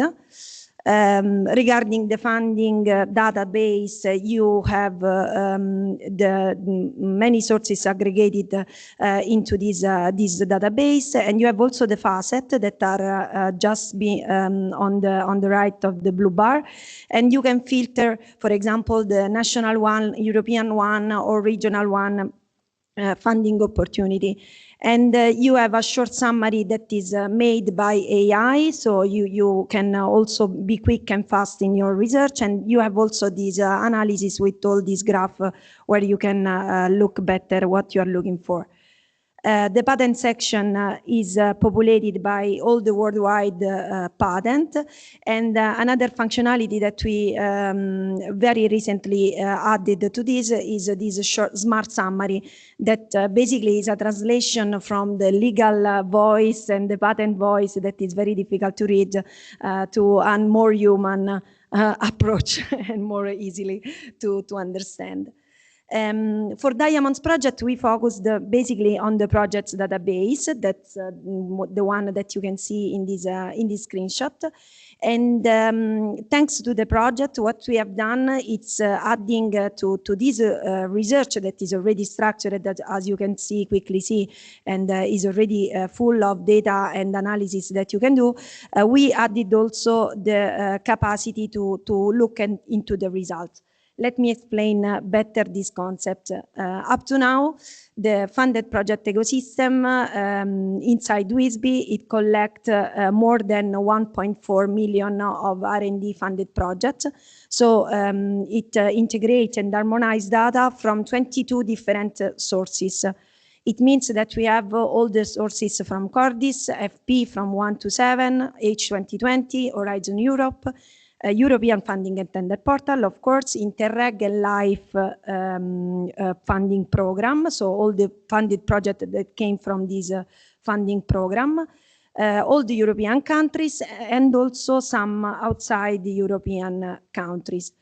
First of Diamonds, so first of the CSA, it was possible to look at the project using basically the data set that is listed on the right side. So it was possible to look at the acronym, title, description, keyword, field of study, funding, and participants. So if you made a research on that one, you have the metadata extract from this aspect. After 3 months of the project, we developed this additional analytical framework that basically it downloads all the relative file and the results of the project, extract the content, and analyze the content. It means that you have, when you are looking in the funded project database and you are looking for a specific keyword, you are not looking at the title or the description of the summary, but you are looking at the keyword that is inside all the deliverable and all the results. As you well know, it happens very often that probably the keyword of the acronym or the title of the project itself or the summary abstract is not the focus of the research or the innovation that you are looking for. So it happens. Yeah, this is only the usability of the platform. I go quickly to this slide. So the important step that you have thanks to WISB is that WISB consider highly relevant a project that has many results around this key topic and not the one that has the keyword only in the title or the summary itself. It happened that we have a project very relevant around a specific technology that has not properly into the title. Yeah, of course, when you go deeply into the research of the funded project and you are interested in, you can go deeply into the consortium, knowing better about the organization detail page. And the organization, it's part of this big, huge database of WISB. So you have also the impression about what are the projects related to this organization, the patent, the funding opportunity, and the other collaboration that are around the organization itself. So in this way, you can select the most important funded project, but also the most important companies. For answering also to the question that arrived to Federico before. And yes, of course, the file everything is downloadable, so you can extract directly the PDF file and you can analyze all the content. If you have any question about WISB, I'm here during the event, so feel free to contact me. That's it from my side. Thank you. Thank you a lot, Silvia, and thanks for this presentation. First, a disclaimer. We didn't close the windows because we want to trap you here, but it's because there is a demonstration outside and there was music, so we just closed the windows. You will see the light of the sun later again. So from this presentation, I have 4 comments. I don't know if Jose will agree with me, but I like concreteness in everything. And at least I see concrete results, concrete tools that industry and the stakeholders can use. So this is the first feeling that I have hearing already these 2 presentations. I come from a consultancy world and I know how much difficult is collaborating, and I really want to acknowledge the collaboration that these consultants involved in these 5 CSA are showing us. So this is also important recognition for all of you. And I'm happy to also see that concrete results as this platform from other projects where the European Commission is putting funding is used and exploited for other projects and for other means. So this is really good that also show us that what we are investing in you is then used. And from our side, maybe having this call to continue to disseminate, continue to work on it. Don't stop also at the end of this CSA.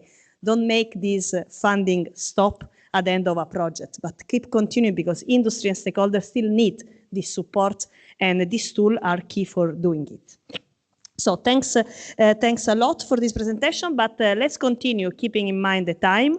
And I would like to now dig into the bottlenecks and to the main barriers that this CSA identified during their path. So I would like to invite on the stage Roberto Conti. He's an innovation consultant at P&O Innovation, specializing in European funded projects in the energy and environmental sector.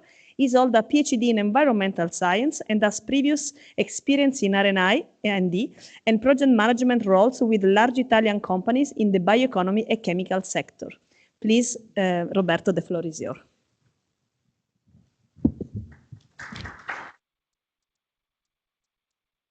Thank you. Thank you, Maria Laura, for the kind introduction.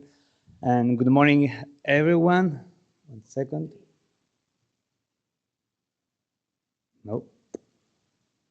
Green. Oh, the other green. Okay. So, good morning, everyone. I'm pleased to be here, and I will continue to present the results of the CSA projects with this presentation about the main bottlenecks and barriers we identified in the transition between Horizon Europe and Innovation Fund program. To start, I just would like to give you a brief introduction, overview of the Horizon Europe implementation that Martin Lange already said before. So in the Horizon Europe is a 7-year period program, 95 billions budget. 20,000 projects have been funded in the first 5 years, and 20,000 innovation action type projects have been submitted, and roughly 1,000 have been granted. Finally, more than 30,000 beneficiaries, so academia, research centers, and companies have been involved in the Horizon Europe program. That means that Europe is not lacking in the innovation capacity.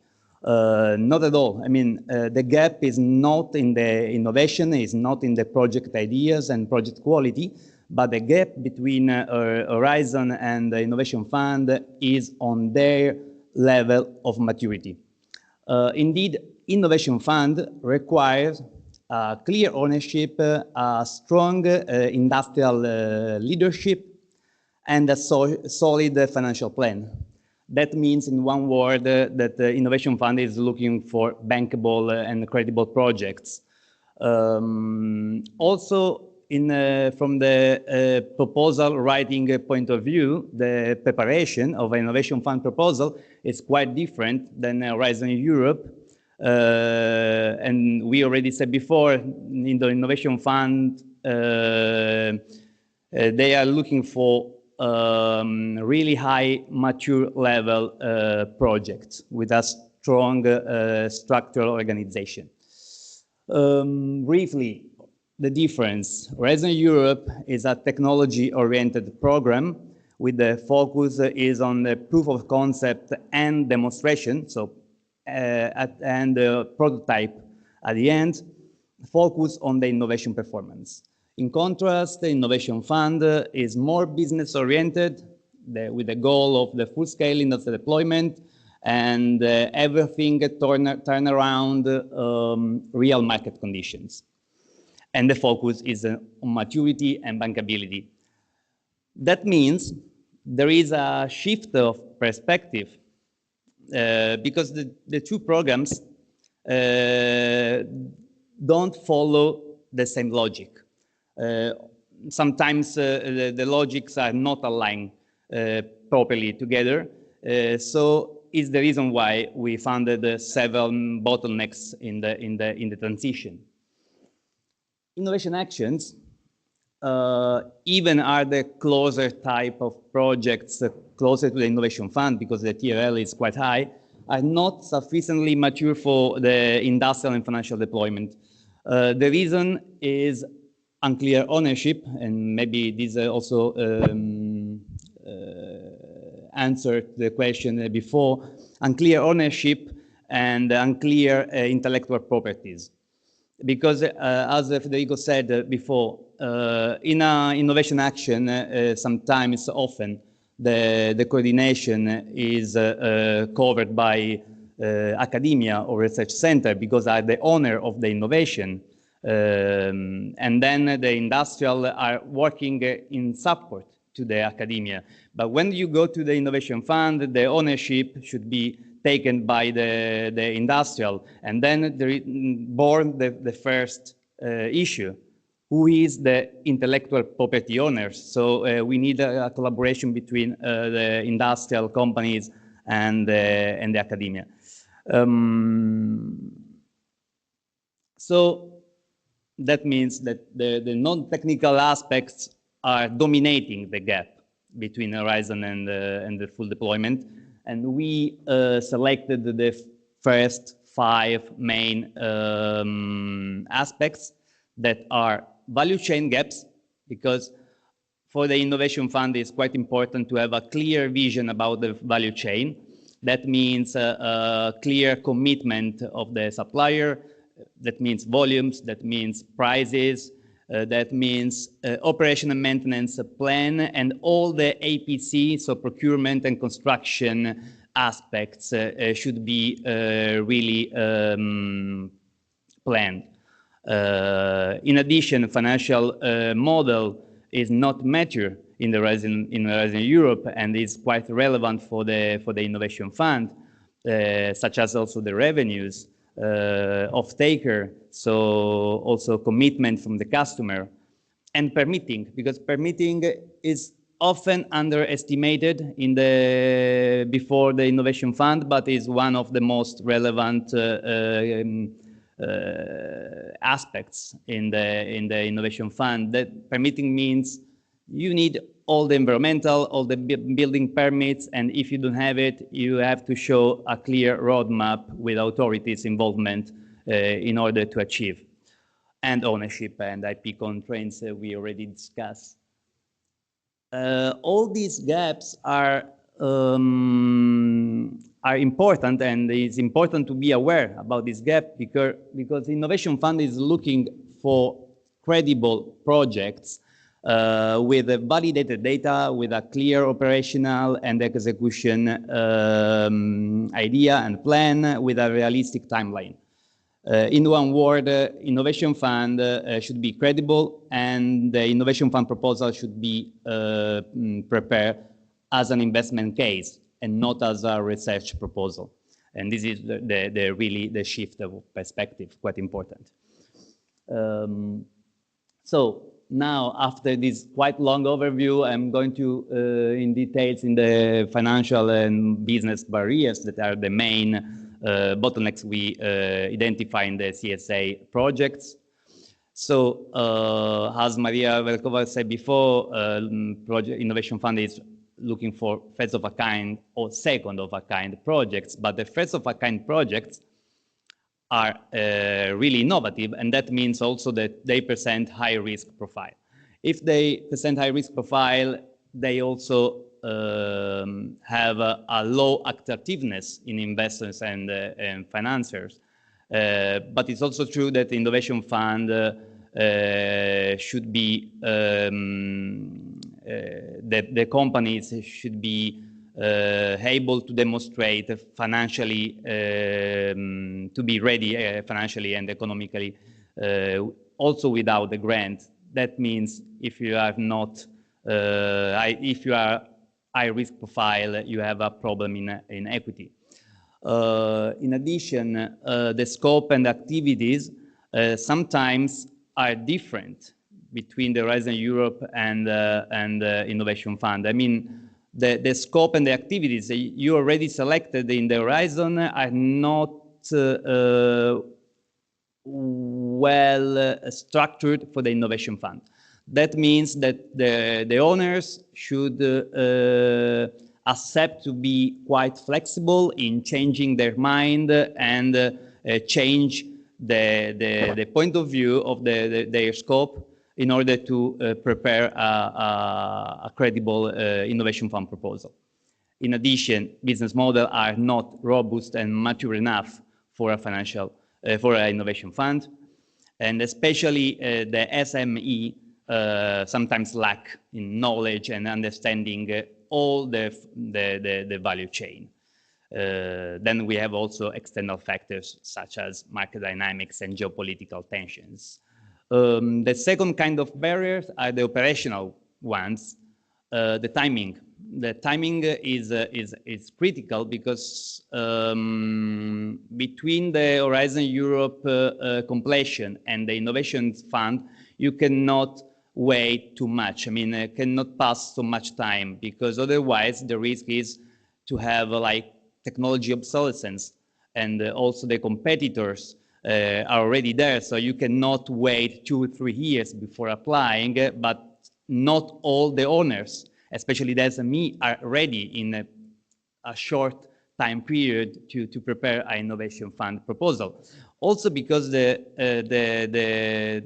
companies, especially the SME, doesn't know properly and they cannot handle the workload for the innovation fund. That is quite intensive. Indeed, in this slide, you can see on the right side, innovation fund is requiring a lot of documentation. The main 3 documents are the Part B, the feasibility study, and the business plan. But in addition, innovation fund is also asking for a lot of annexes. That means letter of support for the terms of supply, for the supply chain, from authorities, detailed financial model, GHG calculation, that means LCA, and so on.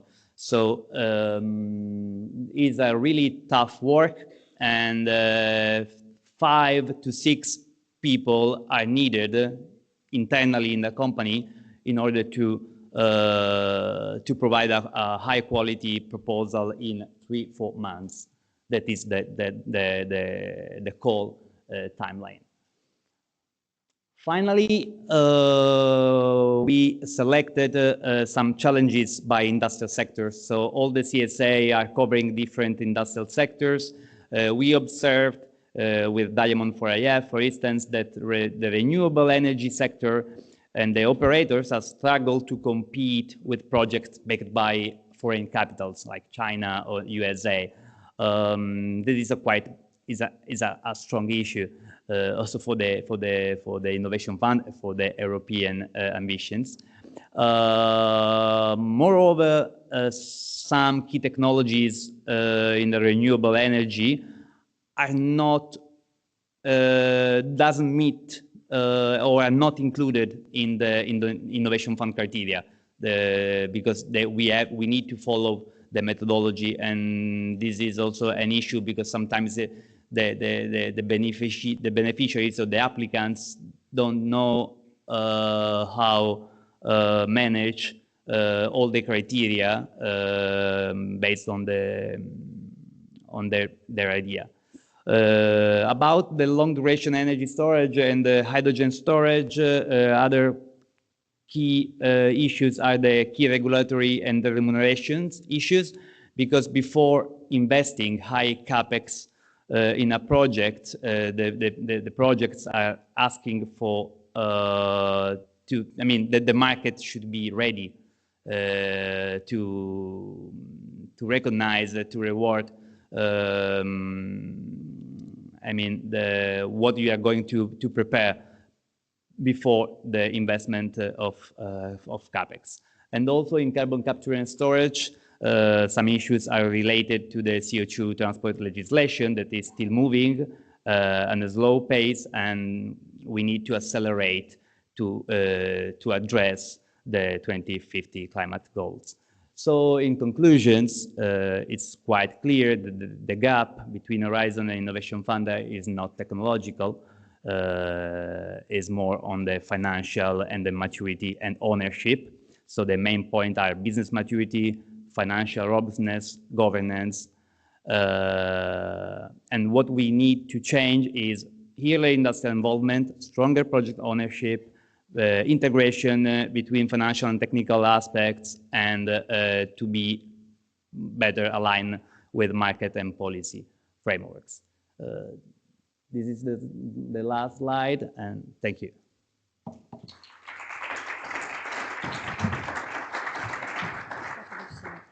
Thank you, Roberto. There is any question from the audience? Yes, please.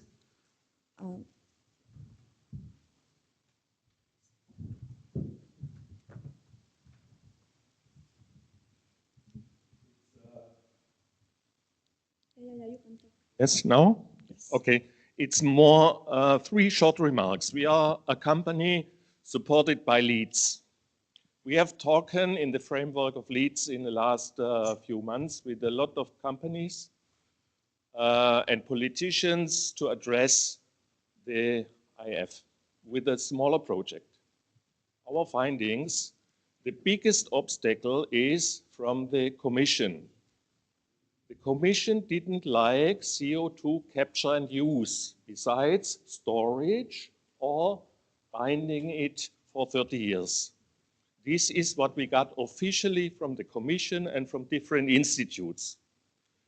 We address only companies with up to 10,000 tons of carbon capture, which is around 1.5 million companies in the European Union. So this is the biggest obstacle. Second obstacle for the smaller projects, we cannot meet the criteria of the CO2 efficiency ratio if we calculate correctly. In all 5 or 6 cases which we calculated, dedicated with the companies, and money was not the issue, this was the killing point. Third remark, we just did a standard application for Horizon. 1,000 working hours. We are Germans, we like to calculate. We did the careful calculations following all your support and the documents and the examples from our companies. The workload for an IF application is around 10,000 hours. The workload to address a company on the industrial level is around 10 hours.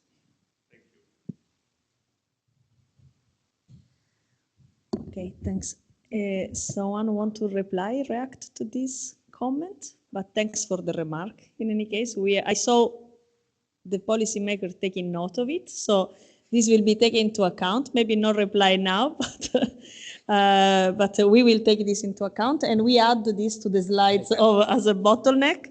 And yes, and there is, I think, a question from or a comment. Yes, yeah, okay, thanks. So as I see here. So regulatory barriers, yes, but also fluctuating policy. The flexibility now being planned and possibly already decided on in the emission trading system will cut the leg off the business case of pioneers companies who have already invested heavily on technologies such as green steel, for instance. Okay, so this is another comment that we all take as a constructive in any case for discussing internally. Yes, I don't know, is it here?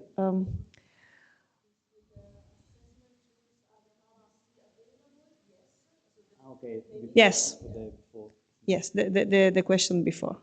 Thanks. Yes. Okay. I see that also we are replying, and kindly your colleagues are replying for some that can be replied offline. Okay. So thank you very much. Thanks for the remark. Yes, please. 1 second. We have a reaction. Jose, please. Thank you, Maria, and thank you, Roberto, for the very nice presentation. In fact, I have a question to you, Roberto, on this analysis, which shows, of course, bottlenecks or what we are not possibly, the difficulties we experience to get there anyway. My question to you is, how do you see all these issues that you're highlighting to be, because this is what we expect from this workshop, not only to tell us what the problems are, which some of them we know, but also to tell you what your solutions are. I mean, how do you see that all these problems that you're identifying, which, as you correctly said, are not most of them of technical nature, but of other type of things? What would be your suggestion? Maybe it's a question for you now or for later on. How can we, what you would suggest us as the Commission to deal with that within an Horizon Europe project? Because of course, the deal is that we want to have an Horizon Europe project which end up having the solutions to the problems you're finding out. So again, I don't know if you have any advice now or maybe later on. Thank you. Okay. Yes, I was saying that this is one of the questions in the panel. So we will address Very this good. in the panel. So We good don't want to spoil any. No, indeed, easy forward. But I see another hand raised there. So yes, please. And then we start with the panel discussion. But thank you very much. No, Roberto, is for you? Yes. I don't know. So let's see if it's for you or is a remark. Hi, Please. thank you. I'm Kristin Karlstad. I'm representing an aluminium company. We're working on decarbonization across our value chain. One of the topics we're working on is carbon capture and storage. And I would like you to emphasize, you said something about having to build a long-term business strategy into your application. But how can a CCS application have a long-term business strategy? It is a compliance tool under the ETS. It's not a business business case in there. So what does that mean? I mean, if I understood well, you mean how you can handle with a CCS project, considering that there is not a long-term. You emphasize that a project has to have to apply to the Innovation Fund. It needs to be bankable and it needs to have a long-term business strategy.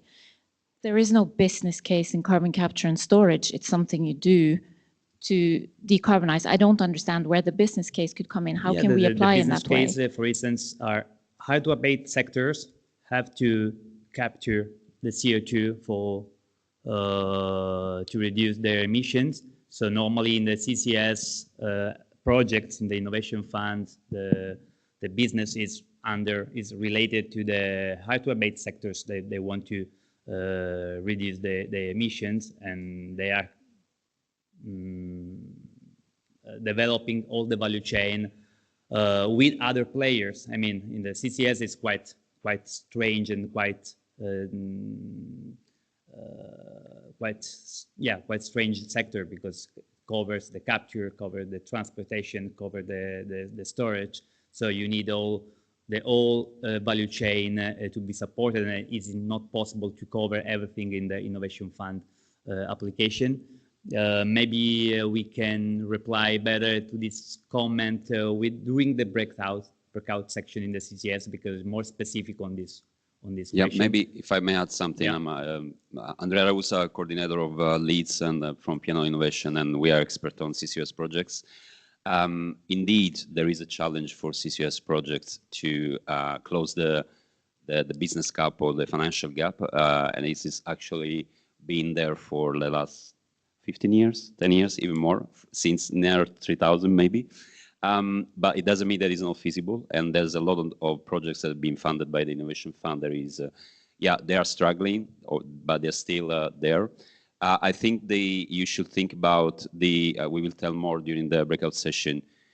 You should think your project as a business project with a business model, and there is a financial gap, is not a secret, but being concrete to show to the evaluators and the financials that with the help of the subsidies, with the help of the grants, you manage to close the financial gap. And also considering CCS projects are very long projects, you need to prove that in a regulatory framework that is changing.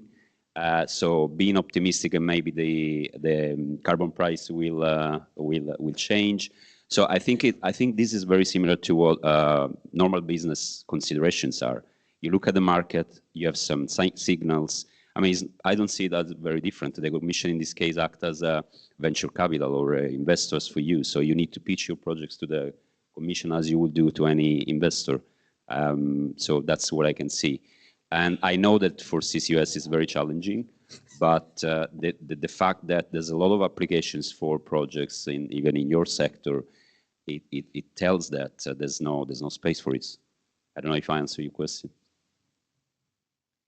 Okay, thank you, Andrea. And we will continue these discussions in the breakout session. So we have already some food for thought and the discussion later. So we finish this first three presentations with key message. Innovation is there, technologies are there, but for full deployment, there are some barriers, and there are no technical barriers that we are hearing more and more also. And a call also for us as a policymaker is permitting, regulations. So there is still something that we need to work on all together. So, but this navigate me to the panel discussion, for which I ask our panelists to come on the stage. So I call Martin Bracken. So he leads a Clarence EU funding department and has been working on the Innovation Fund since its inception, with expertise focusing on the entire energy storage value chain, from batteries and raw materials to grid-scale storage. And today he represents H2IF projects. So thank you and welcome, Martin. I call also Christian Haas, on the stage. So Christian Leonard Haas from Norway, coordinator of To Deploy, is working as a senior research scientist from SINTEF, that is one of the European largest independent research organization, and he has 20 years of experience from industry, followed by 14 years in R&D. So welcome to our panel. Patrizia, I already introduced her before, as she represents here Diamond for IF. I call also Andrea Rausa to join us on the stage. He has a master in environmental engineer, is EU funding coordinator at P&O Innovation Italy, with more than 18 years of experience in consulting for energy and environmental sector, specialized in supporting large infrastructure projects and multinational companies on complex European funding programs, Innovation Fund, Connecting European Facilities, Large Horizon Europe project, and coordination of leads here in our panel. And last but not least, Marie Latour.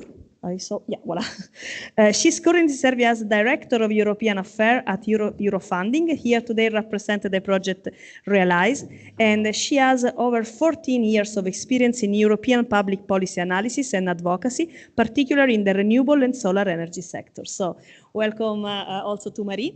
And here we are, our full panelists. So as you see, gender balance is fully respected, including me as a moderator of this panel. So I'm happy also national representatives, so not only Italian as we had the speakers now, so just to make sure that all is represented here in this panel. And now for the next 13 minutes, we are going to our panel discussion to really go to dig into per sector in what is not working, what are the obstacles. So I would like to start with Martin. From your perspective in H2IF, hydrogen storage sector are tackled in your projects, but are the main barriers today more related to financing and bankability, or to technological maturity and scale-up readiness? We heard a lot about this bankability, financial gap, so please tell us about these gaps in your sectors. Thanks. Much, Mary. Yeah, we can hear me good. So from the hydrogen energy storage value chains, I mean, it's going to be quite complicated to cover the entirety of these value chains since they're very heterogeneous. But I think it's important to highlight maybe that on the hydrogen, specifically, for example, the RFMBO hydrogen production side, here what we find is it's not so much of a technological barrier as much as it is a financing barrier. There's been a lot of obstacles to around, I think, half of the signed hydrogen auction projects that couldn't go through to financial close, just due to rising electricity prices, as well as also general capex inflation. We do have a particularly regulatory hurdle in LDES and also hydrogen storage. I don't want to give away too much of next presentation, but let's say that here, these type of technologies have significant regulatory hurdles because their innovation premium may be not yet recognized, and there's a lot of collaboration to be done at national level, whether it be through strategic projects or also electricity markets. And then there are also some technology difficulties still. Let's say, if I can take the H2IF perspective, since energy storage value chains are very different, ranging from thermal energy, hydropower, electrochemical. In H2IF, we have two novel electrochemical projects, one on nickel zinc batteries, another one on flow batteries. And here what we find is there's still some work to be done on getting these technologies mature and ready to go, ready for the market. There's also an increasing global competitiveness around stationary storage. So this is also something that these projects are dealing with. Thank you very much, Martin. And indeed, it's very interesting to hear this other keyword, buzzword that I love, as all people know me, is competitiveness. And here now you mention about batteries and storage. So there is a lot of work done also, for example, under the framework of the SET plan, for example. So and I really invite all of you to follow this progress. And this link me to the next question to Christian. Your project is To Deploy and is related to energy intensive industry. and is also one sector where I was a lot involved in my previous experience. And my question to you is, how do integration challenges impact scale up for this sector? This is a big sector, given their relevance on infrastructure, such, for example, grid connectivity and access to other critical resources. I'm thinking also about the work that has been recently done by the Implementation Working Group on Energy-Intensive Industry under the SET plan. Here we have one of the initiator of this, France, about link with electricity. So intensive industry, but link with the grids and electricity. So what is your opinion about this? Thanks. Yeah. Speak, and then you have time. Hello? Yes. Yeah. Of course, the energy-intensive industry is a very broad sector that includes chemical industry, cement, steel, non-ferrous metals, pulp and papers, and others. And of course, it's very dependent on fossil fuels and fossil raw materials. So talking about grid connectivity, we know that one option for reducing dependence on fossil materials is electrification of processes. And of course, then you need this, the necessary capacity in your grid connections to supply the electricity instead of the fossil materials. So if this grid connection is not in place, it can, of course, delay or even stop the goods projects from starting. And I see in Norway, where I come from, that this is actually the case, that the grid is not in place, especially in northern Norway. It's currently there is a stop in new connections to process industries due to lack of grid. It's the production of renewable energy is there, but the grid is not in place. So, and of course, when you're talking about grid connection, we need to have this low carbon electricity. In Norway, that is the case, that you have hydropower available, but still, this is a limited resource, even in Norway. So that would be an issue, at least for, you need to have the renewable energy sources, electricity sources, and of course, nuclear could be an option as well. Talking about other infrastructure needed, we have also the infrastructure on CCS. CCS is also the technology that the industry needs to adopt for those that cannot, let's say a cement industry where 1/3 of the CO2 is coming from the limestone material. So, but what we see in Norway, yes, we have started with projects on CCS, but to get further, we need to establish the downstream value chains even more. It's costly, so we see that both lack of grid and also lack of support for establishing more CCS infrastructure downstream, like ships and pipelines, is a hurdle to get further. Thank you very much, Christian. It's very interesting indeed. What are you saying? So here this is a call, I think, for interoperability, for integration, and support to infrastructure that apparently are some of the gap that you are identified, and not only in your sector, but also you mentioned other sectors.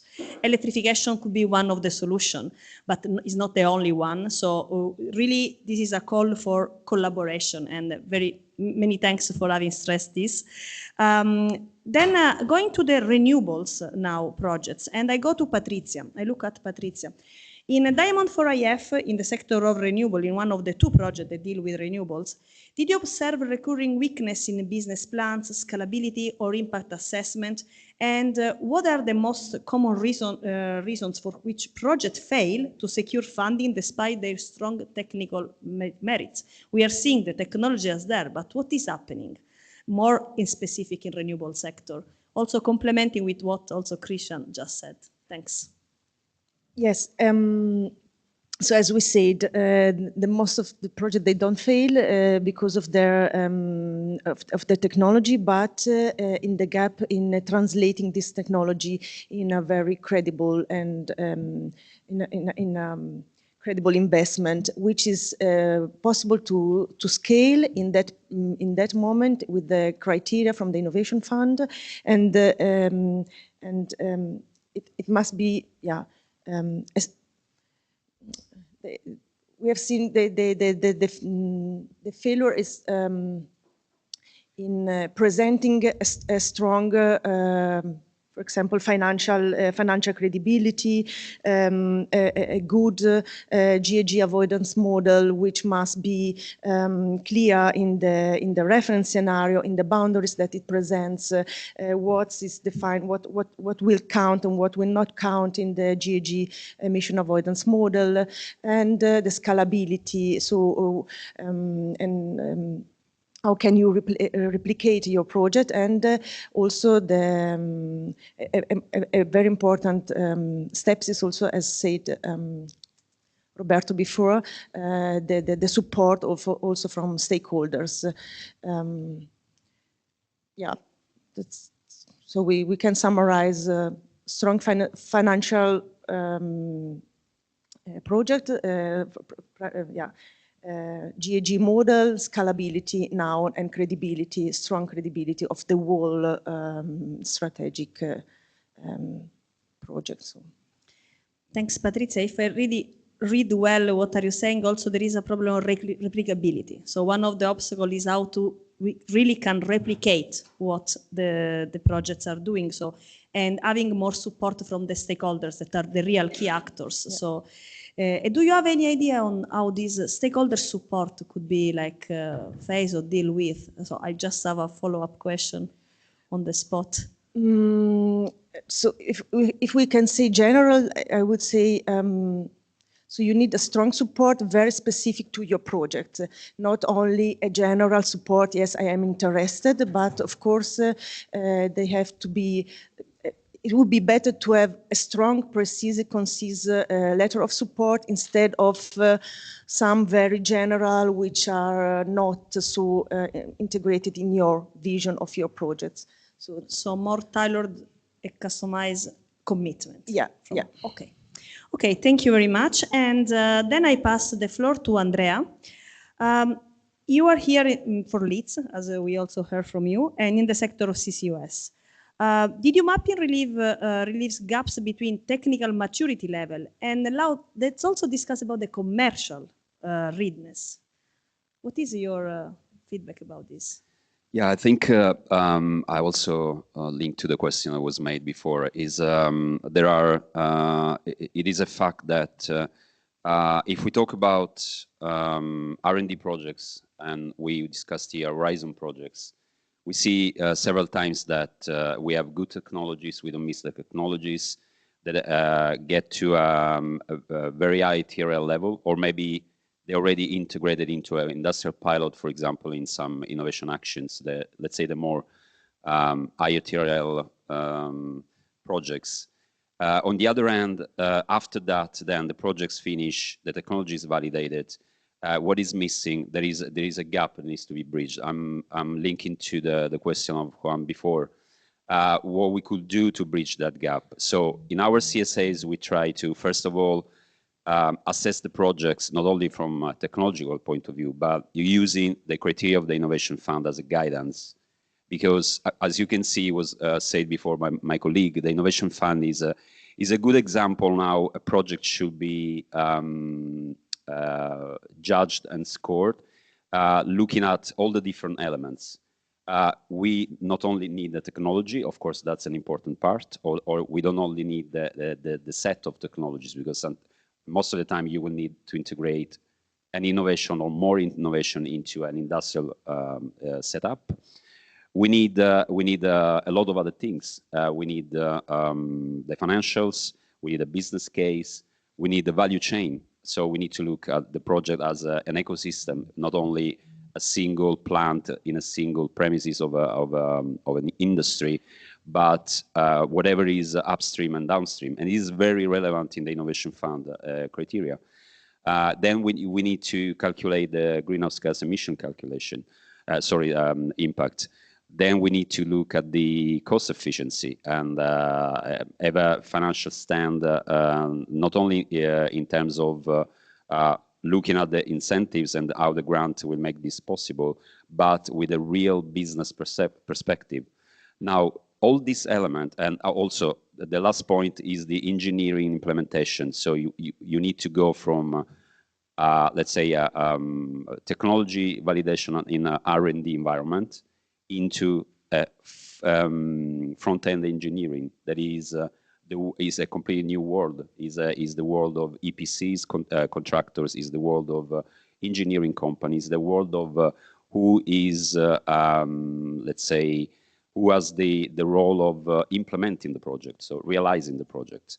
On top of this, I think there's an important step also that we also sometimes we undervalue. That is the ownership. There's a switch of ownership between the technological development and the industrial project, meaning that in the technology development, the main actors would be RTOs, technology developers, maybe small companies, or that are focused on the technology or the integration. Engineering companies sometimes, EPC sometimes. While if you go in the industrial setting, of course, you have to have a owner that is not only the licensee of the technology, but is the actual who will realize the project materially, but also who will invest money because he believes that that project will turn into a business. So I think these are the main elements we should consider. We've seen this in our CSAs. We're talking to our partners. We're going to have, in the breakout session later, we're going to have our partners bringing some testimonies of that. So I will invite you to come over and to rest with us and come to the breakout sessions. Thank you, Andrea. Thank you. And I really like the concept of project as ecosystem, and under the umbrella there are a lot of stuff. This brings me also to the last question of the last panelist, Marie. You are representing here Realize in the renewable sector, and we are hearing indeed a lot of financial, business model problems. We heard now ownership, we heard permittings, regulation, etc. But based on your experience in the policy framework, what are other no-technology barriers to the replication at policy level, for example, or as local acceptance under this ecosystem that Andrea mentioned? Well, that's a complex question. The policy landscapes touch many aspects: market incentives, production incentives. I come from solar. I was 10 years in solar. I saw the birth and death of an industry in Europe until I left the sector in 2014. We had a market support very well done for solar, but we didn't have industrial policy. Now Europe is learning and is moving to a industry policy. If we look at the hydrogen sector, they are complaining that of a lack of market incentive and a strong support to industry, where policy should be always in the middle, facilitating both market and industry in Europe. If you create a market that is then too open, we reach the situation that we have in solar. I'm going quite away from what we've done in the CSAs, but just wanted to confirm. I fully agree with. I was about to say more or less with different words what just Andrea was saying. I think coming back to the projects we accompany, we see that they are technically thinking during the Horizon projects, but they are not commercially thinking. So that's what you say. They miss the approach towards the right stakeholders, to involve investors in the early stage of the project in Horizon. A very good example of Horizon projects that do that are EIC Accelerator. From the start of the project, investors are their goal, how to co-fund.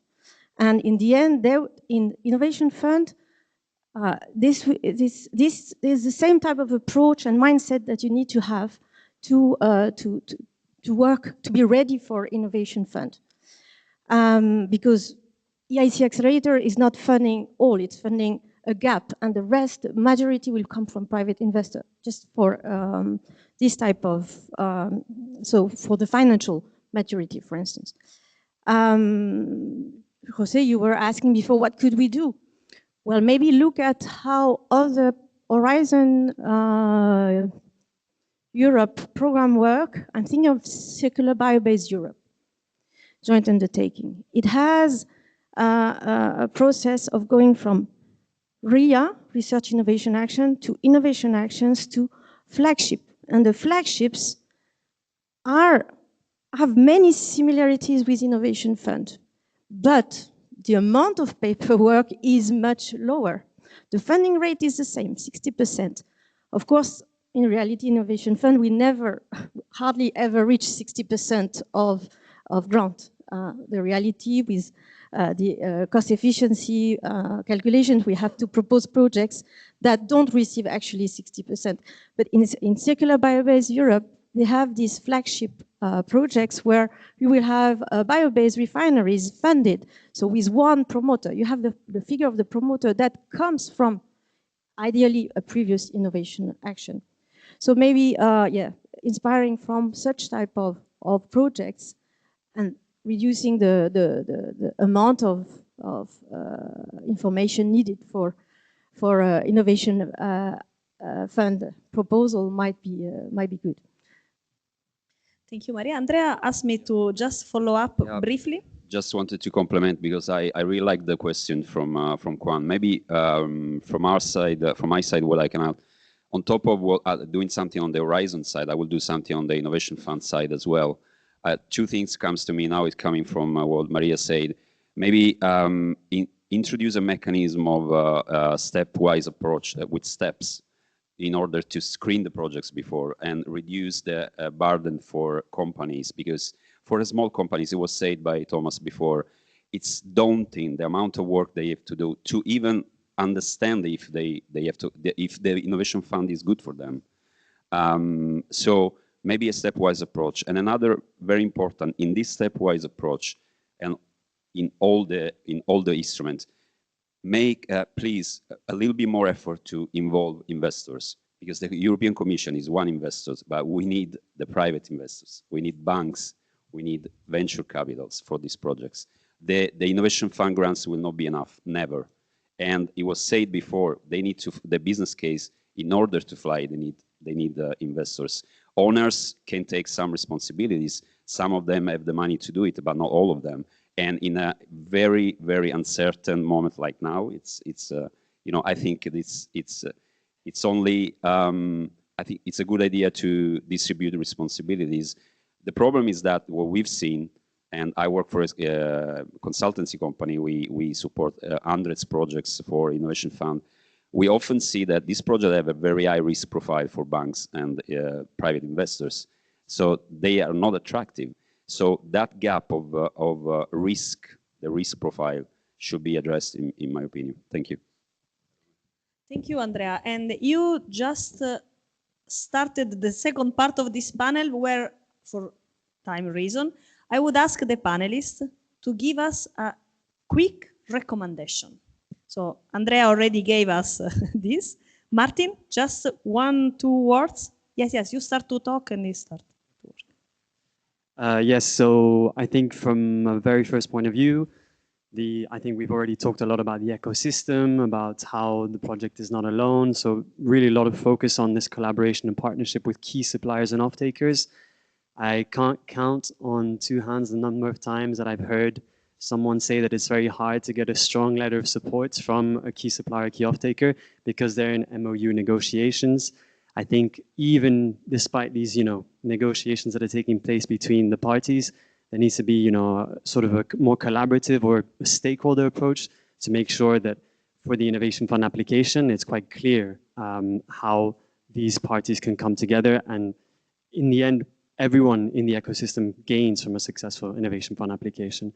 And then the second point that I would also like to talk about is the PDA. I mean, I think Maria Valkova's presentation also highlighted the need of, or let's say the lack of publicity for the PDA, but it is super critical. It's super important for a lot of these projects to to have PDAs. There's not for all companies, but there is still a bit of a transition in between a TRL7 project and a TRL9 project. Some companies hire, experts that are used to industrial transformation, but there is still a bit of a learning curve that needs to be done. And then since we do also have some policy stakeholders here, maybe I could also suggest that for the innovation actions that are ending and that are successful, to also push them towards this PDA pipeline, if you wish, because I think for these innovative companies, sometimes the to-do list is so long, and to just have the possibility of having the EIB reach them out, help them out with an aspect, can really help them get to the Innovation Fund or general market maturity. Thank you very much, Martin. Marie, your last recommendation for us and for the audience and suggestion for the projects. Well, just repeating what I was mentioning before, Horizon projects should think commercially and not only technically. Thank you, Marie. Christian? Yes, I would follow up on that. Remember that this is not only about technology, but be sure to develop all the sections on supply chains and procurement, cost, risks, etc. So that's very important.